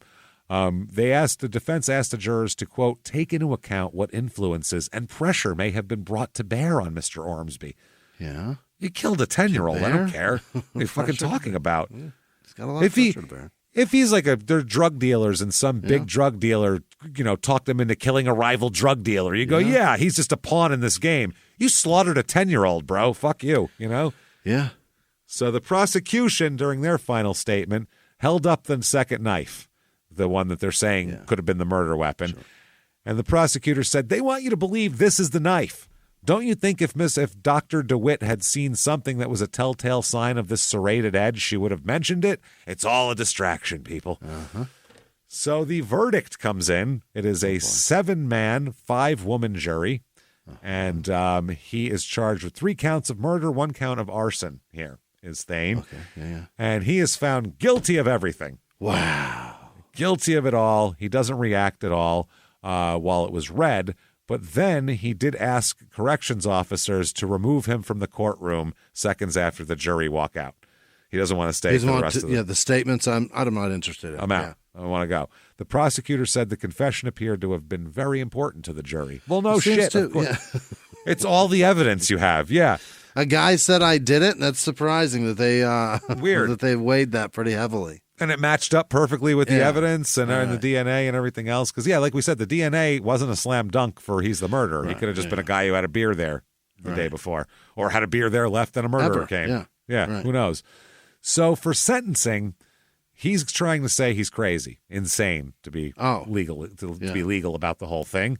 The jury's going to hear evidence as to his state of mind at the time of the crime, and jurors will then be asked to determine whether he was criminally responsible for his actions. Yeah. So he's found guilty, but he still could be found insane and sent to a mental institution rather than sentenced to prison. So he could be sent to the Riverview Psychiatric Center in Augusta for an undetermined amount of time if they find him to be insane. Uh-huh. If they find him guilty and sane, he could face a sentence between 25 years and life in prison on each of the murder charges. Mm-hmm. Also, if he could face up to 30 years in prison if convicted of arson. By the way, judges are allowed to impose life sentences in Maine under specific circumstances because Maine is a no parole state. Oh. They have no parole there. Really? So you just got to do your time. Life is reserved for serious. You can't just kill one person and get life. It's multiple murderers, kids. These are the things you get life for. Mm-hmm. And one of these you can get life for is multiple murders, which he did. So we'll see what happens. The state says that he's not even remotely psychotic. Not even remotely. I wouldn't say psychotic. I would say fucking just dangerous. Yeah, it's dangerous, and I mean, psychotic. He seems psychotic, but not I wouldn't insane. say insane. Yeah, exactly. Yeah. That's what I mean. He's an asshole. He's a con man asshole. He's a dangerous person. He's probably crazy, but he's not insane. There it is. Yeah, You know, he's he aware knows of what he's doing. Yeah, Oh, all too well. He was ran telling after the a cops, kid. Yeah, I did this because I didn't want this and this to happen. Right. There you go. Not Right. insane. that separates right and wrong right there. Insane is I did this so the Dragon King wouldn't be mad at me. That's insane. Not I did it so I the wouldn't get Dragon caught. King wouldn't eat them. He was Yeah. going to get them. Yeah, he was going to And now fire on their house. Now he missed 3 meals thanks to me. I'm a hero. Jesus. Dr. Catherine Thomas testified on behalf of the defense, saying that he, he's crazy. She said that he was out of touch with reality, thinking he was ridding the world of a bad man and somehow boosting his resume as an assassin. Who told him that he's a bad man? Totally delusional. Yeah.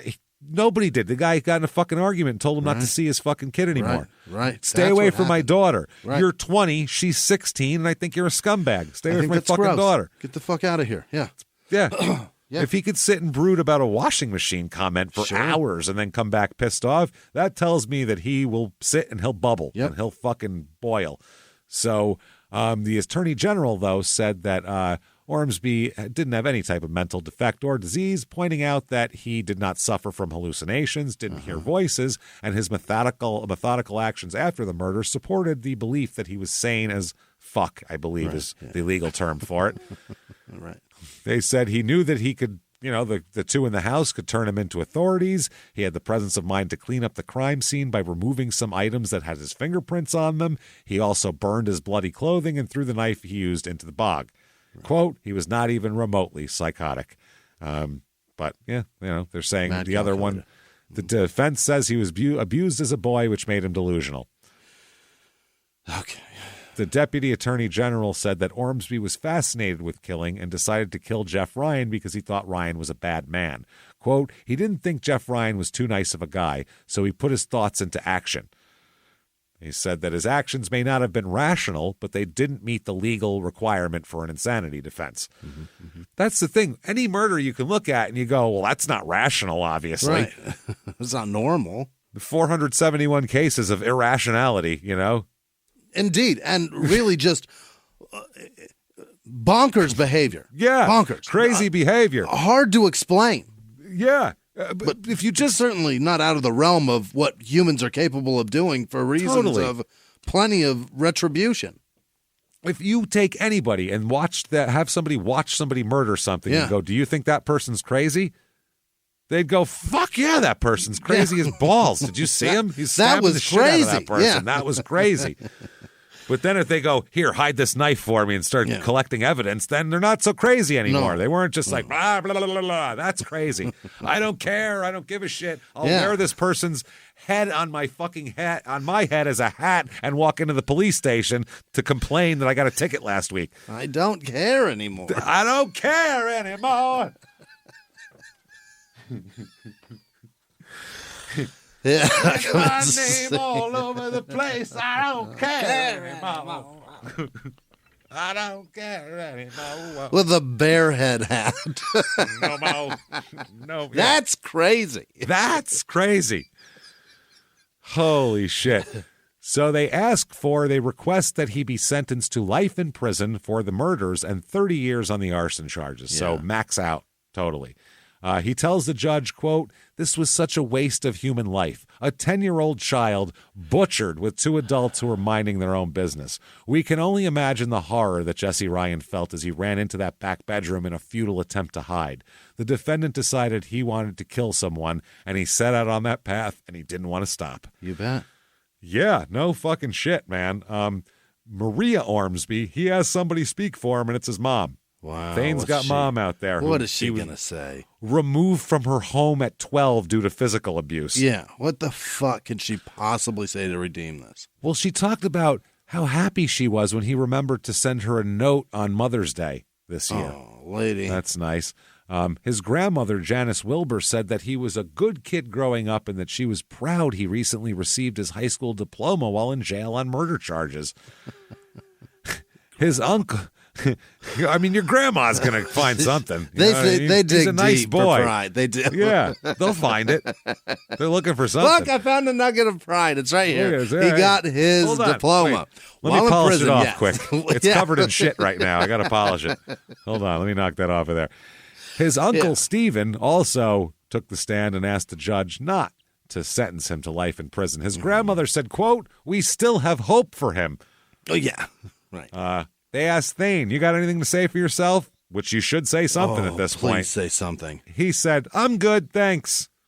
He Don't said need those 3 words? No, he just said no. But I'm just, that was the general meaning. If he said, I'm good, thanks, that would have been terrible. Drag him out by his shoestrings. No. Fuck you, man. I'd have thrown that in a quote if he did. So the judge says, well, I sure got a lot to say. I'm going to be exhausted with what I got to say. He said, yes, you were denied social justice in that you were subjected to physical abuse and deprivation in your childhood. That is true. But those circumstances are not enough to mitigate the severity of killing 3 people, including a small child. Right. Innocent as can be. Mm-hmm. So he said that the killer had gone to the Ryan home that night with the intent to kill Jeff Ryan, and that when he saw 2 other people there, he didn't abort his plan. He simply expanded it. Yeah, he could have said, I'll kill him tomorrow when no one's here. I'll come back and check again. Instead, he said, I'll kill everybody. Fuck it. Right. He said that he had no doubt that all 3 victims experienced conscious pain and suffering before their deaths. He also took into account Jesse Ryan's age and the fact that Thane has shown fucking oogats in the way of remorse for his crime. Nothing. Nothing, not a bit. He noted that he had done some research and found that only 1 person in Maine has killed more people in the state. And that is convicted murderer Christian Nielsen, who we did. Newry, Maine. That is an episode we did in 2006. So we've done the worst Maine has to offer. Twice. Twice. He said, quote, Mr. Ormsby is tied for 2nd place in the annals of mass murder in Maine. That's not good. Oof. He said he did take into account testimony from Dr. John Lorenz, a psychologist for the defense, who said that Ormsby was subjected, to physical abuse and neglected as a child, and that he did not receive needed counseling when he was removed from his mother's custody as a 12-year-old. At the time, Lorenz said he had deep-rooted problems and was deeply disturbed. Lorenz also said that Ormsby was psychologically immature at the time of the murders, even though he was 20 years old. But the judge says, all that said, quote, I must hold him accountable. Yeah. You, sir, may fuck off. Life in prison times 3. Oh, boy. Consecutive. Oh, to 30? With 15 years for arson as well. Burning the truck, you son of a bitch. Till you die. Yeah. For sure. And then sure, 15 on top of that. Yeah. Maine's parole system was abolished in 1976, so Thane Ormsby will spend from 20 to eternity in prison. Oh, my God. He could do 70 years in the joint. He fucked up. He fucked up bad. And if he makes any money in prison, anything at all, it all goes to the family. It all goes to the funeral expenses of the victims and to pay to the victims' compensation fund. So he can't even make his life even remotely bearable over the next fucking 80 years of He can't use it to be a sustainable or lucrative for anybody, helpful. He can't get honey buns. He's fucked. He can't buy a goddamn thing. He can't buy ramen noodles. It is all state-funded garbage forever. Man, forever. He's going to die in his 50s. Probably. Jail food for 30 years. 30 years of that? That can't be good. And jail health care? Forget it. Yeah, he's got to go. Yeah, he's going to die, probably. Jesus. No teeth. Definitely not. Robert DeHaan said that that's Jason's father here, the victim. He said that it felt like a knife had been driven through his own heart when a son he loved deeply was killed. Why did they do that? He said if given a choice, I know. Well, he meant it on purpose. He meant it that way. way, Felt like he stabbed me instead of him. But normally they would just say, it feels like a knife through the heart, this decision. Sir, you can't, no. That's our normal thing. But no, he was being very specific. Okay. He said, my own heart when I heard my son was killed that way. Okay. He said that he was given a choice, he would want to see Ormsby put to death. but he said Ormsby would only, but he would one day get what he deserves. Then he said, quote, "May God not have mercy on his soul," which is, I never heard anyone say that before. That sounds like the end of a horror movie after they kill Jason and someone goes, "May God not have mercy on his soul." May God have no mercy. Wow, that's hardcore, man.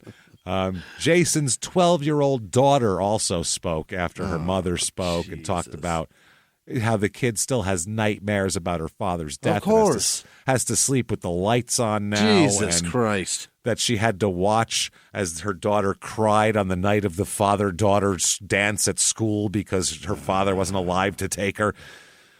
Jesus fucking Christ, man. She said, "I cry because that means the weekend is coming, and I always spent the weekends with my father." That is fucking terrible. So he appeals, Thane. 2013, he appeals his conviction with the Maine Supreme Court, saying that it should be overturned based on several factors, including his rights to an attorney and to remain silent were violated by police, and he was denied a change of venue despite prejudicial pretrial publicity, the 3 Ps, and they said, keep on fucking. You got about 60, 70 more years left. Second appeal here, his new attorney claims that Ormsby's clearly established Fifth Amendment rights under the U.S. Constitution were violated by the interrogation of police and trial court and the Supreme Court when they all erred in not suppressing the statements that he made. And they said, nope, fuck off still. Go ahead. Still not good enough. Also, that they didn't present Robert Strout as an alternate suspect. We don't need to. Vehemently he did enough. it. Yeah, he's dead now too, Robert Strout, so it doesn't matter. Good. Yeah, he's dead since then. Yeah, fuck that guy. In 2020, the third time he appealed, his latest appeal in federal court said that at the time of his arrest, he was interviewed by detectives even after he asked for a lawyer. His current attorney said those interviews went on for 3 hours. Oh no, not 3 hours. Yeah. Talk to Making a Murderer there. Yeah. Talk to Brendan Dassey. Yeah, several days, 3 hours. Right? Look at that, 18 hours later. Yeah. Ormsby also contends his original lawyers did not do their jobs correctly when they failed to present Robert Strout as an alternative suspect, and they said times 3, once, twice, 3 times a fuckface. Take a hike. I don't care anymore. You're out of there. Fuck it. You're out of there. So that, everybody, is Amity, Maine, and what a place. Hell of a wild, twisted tale. What a brutal slaughter this was, man. This is awful. That guy this past summer, the shooting must be. He did more, right? But he's dead too. But yeah. He killed himself in a fucking tractor trailer. But I think he killed more people than 3. But that's so many fucking people in 3 instances, man. 3, yeah. They were just saying this was. This may have been the worst of all because a kid's involved and it was all a knife and someone's head was hanging off his body in a ditch. Like, it's gross. And it's all attacks from behind. Right. Gruesome, horrible horror movie shit here. Chicken shit stuff. Chicken shit bullshit from a guy named Thane. So we apologize to all. Whenever we make fun of a name, we'll get 100 messages from people. My name's Thane. My kid's name's Thane. He's not a bad guy. There's nobody named Thane. We get it. We say that name. Just like there wasn't anybody named Kyler. We have a lot of listeners named Kyler. We didn't realize that. Fascinating, yeah. Fascinating. And people with kids named Kyler. There's not a single one. No Thanes in the world except for this one in jail in Maine. Thane from Maine. That's right. The Thane from Maine will remain mainly in the prison plains. In the penitentiary. Yeah, exactly. If you like these shows, get on whatever app you're listening on and write a review for it. Give us 5 stars. Write a damn review. It helps out a lot. It does. I would like to know what condiments you put on a hot dog. That's what you can say in your review. Right, I like the show, and I like mustard and relish on my hot dog, or whatever the fuck you like. I don't care. Ketchup. Mayonnaise. So do that. Figure it out. Don't put mayonnaise on anything, number one. That's just terrible. I've learned that ketchup doesn't go on a hot dog. It's not the ideal thing, but in certain circumstances you can do it. But it's not the purest thing here. Mustard is where it goes. It's onions and mustard. That's what goes on it. You can do that, but if you do a mixture of ketchup and mustard, you can make it work. Or if you do a mixture of onions and mustard. I don't want to crunch on an onion. That's a different consistency. I love it. I'll take sauerkraut, though, I love. So that's tomatoes? Different thing. No, I don't want a salad. That's a salad. You're describing onions and tomatoes now. That's not a hot dog anymore. I put onions, tomatoes, and pickles and mustard. Yeah, that's called a salad, Jimmy. Have a salad, cut up pieces like of an hot Oscar dog, Mayer and sprinkle salad. it over it. I love a Nathan salad. Sprinkle the hot dog salad over it. Yeah, in Chicago they do that. And here's this and some celery salt. I love it. Cool. Take all that shit off of there so I can see if your hot dog's any fucking good. You put shit on there to hide a shit hot dog. It's a solid point. Yeah. Yeah, the best sauces at chicken places are because your chicken sucks. That's why. Yeah, that's why you got great sauce, because your chicken's That's exactly shit. right. Yeah. You get a sabrette, you just need a little mustard, boom, delicious. Oh, but the Vienna beefs in Chicago are delicious too. They're not bad. Just keep all the shit It's got to off be them. a good one. Yeah. So give us a review on there. Do that.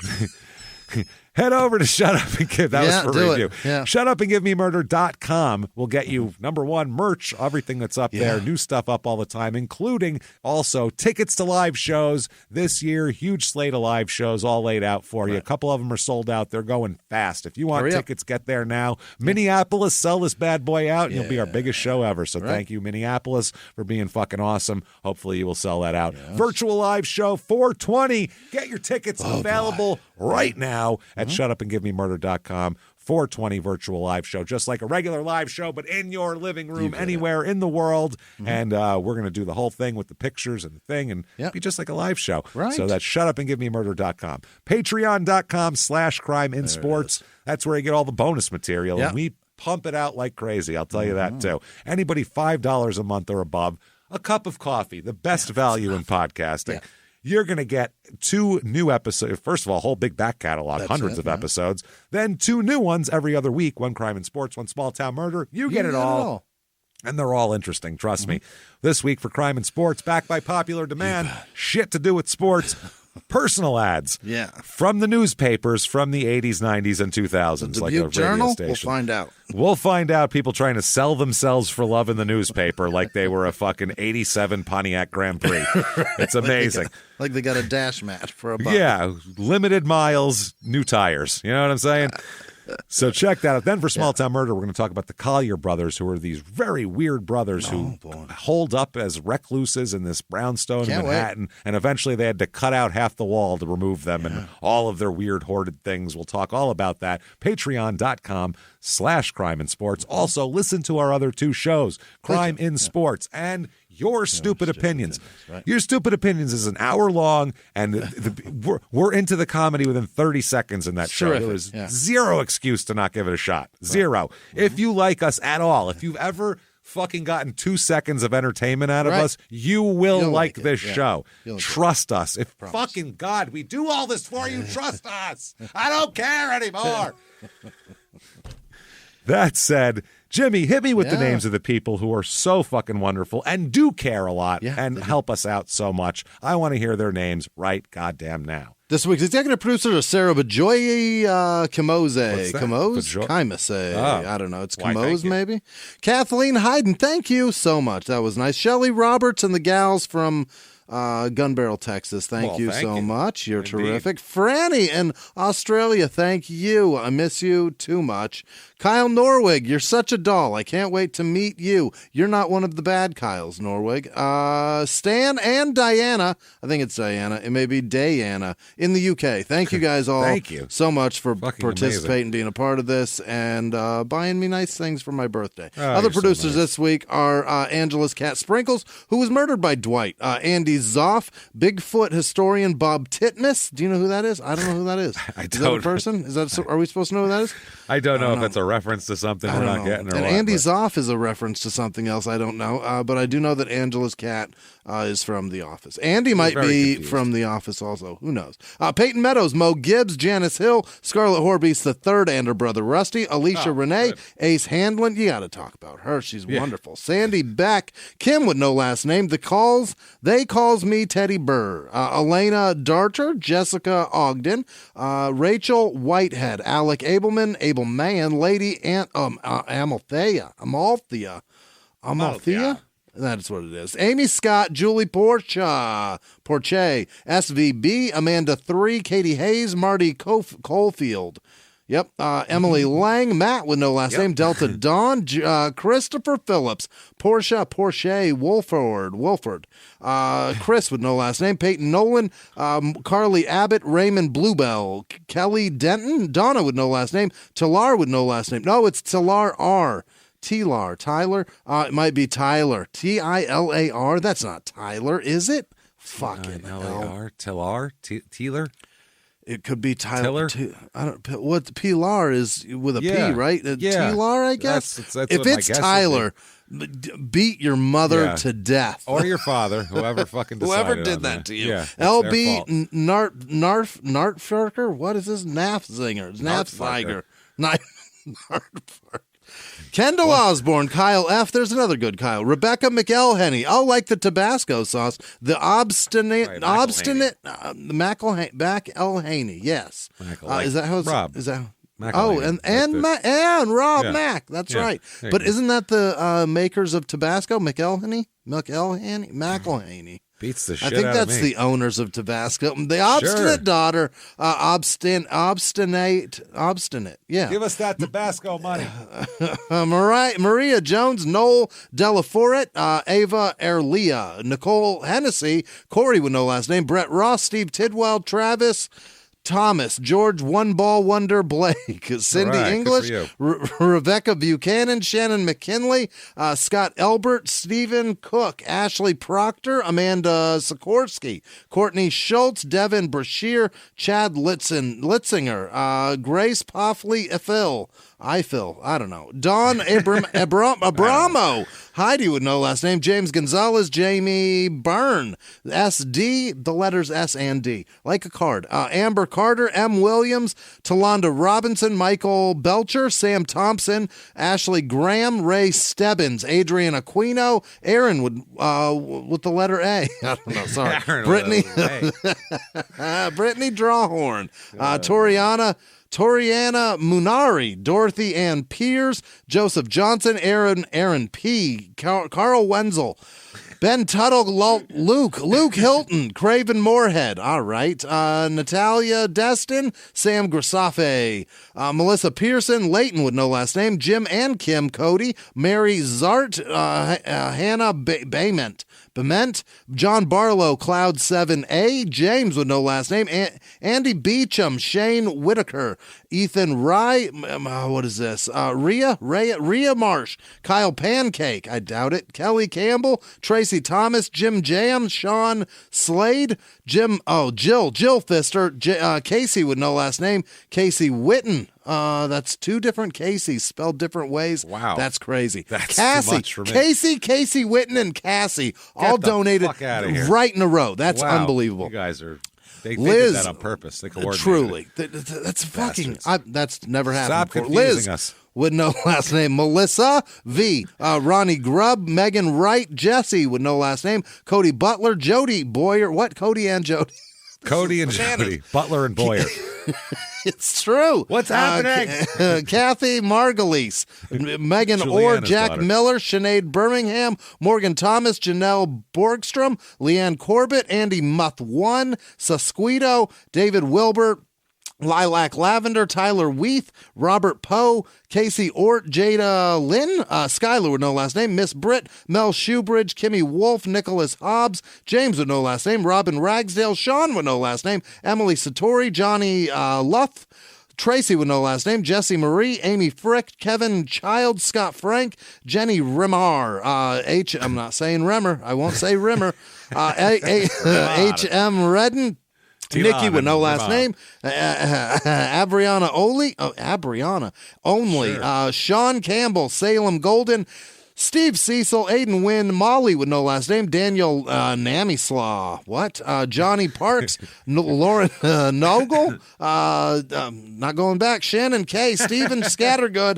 Dead World, Christopher Cardona, Sarah Sowers Stone, Stephanie Thompson, Laney with no last name, Savage Randy, oh, I see what you did, Jasmine Goodman, Damon Widensall, Jacob R, Christy Duffin, Selena with no last name, Rhonda with no last name, Jessica Nelson, Chelsea B, Stephanie Robinson, Dallas White, Nikki with no last name, Melody Wright, Cambria White Walker, Wyatt Walker. Got it. Shannon Welichko, Brian Duchette, Justin Griggs, Jerry Frampton, and all of our patrons. You're fucking incredible.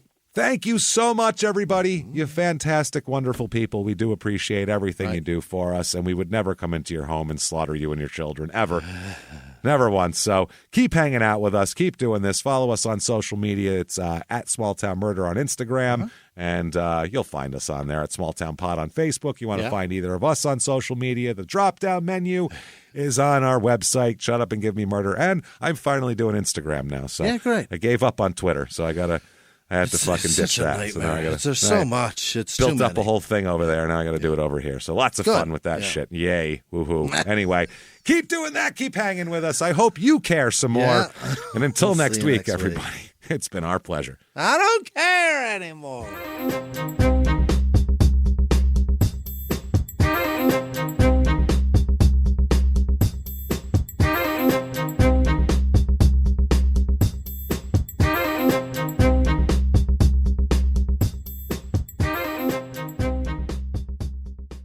If you like Small Town Murder, you can listen early and ad-free now by joining Wondery Plus in the Wondery app or on Apple Podcasts. Prime members can listen early and ad-free on Amazon Music. Before you go, tell us about yourself by filling out a short survey at Wondery.com/survey. In the 1980s, a rosé swept the country. Hey, Mike, I really like this White Zinfandel. Well, good. Now put it down. We're going to try another one. White Zin became America's top-selling wine. But most don't know that this sweet drink has a sour history. What began in 1986 with counterfeit bottles, a big fraud, a multi-million-dollar fraud, sent investigators chasing one of the most powerful families in the business, the Licciardis. But the closer the feds got to them, the more dangerous things became. It's a story of deceit. At the time, I was paranoid. Threats. You touch my kids, I will kill you. And murder. With a .22 caliber bullet to the head. What started with a scheme to mislabel wine spilled into a blood-soaked battle for succession.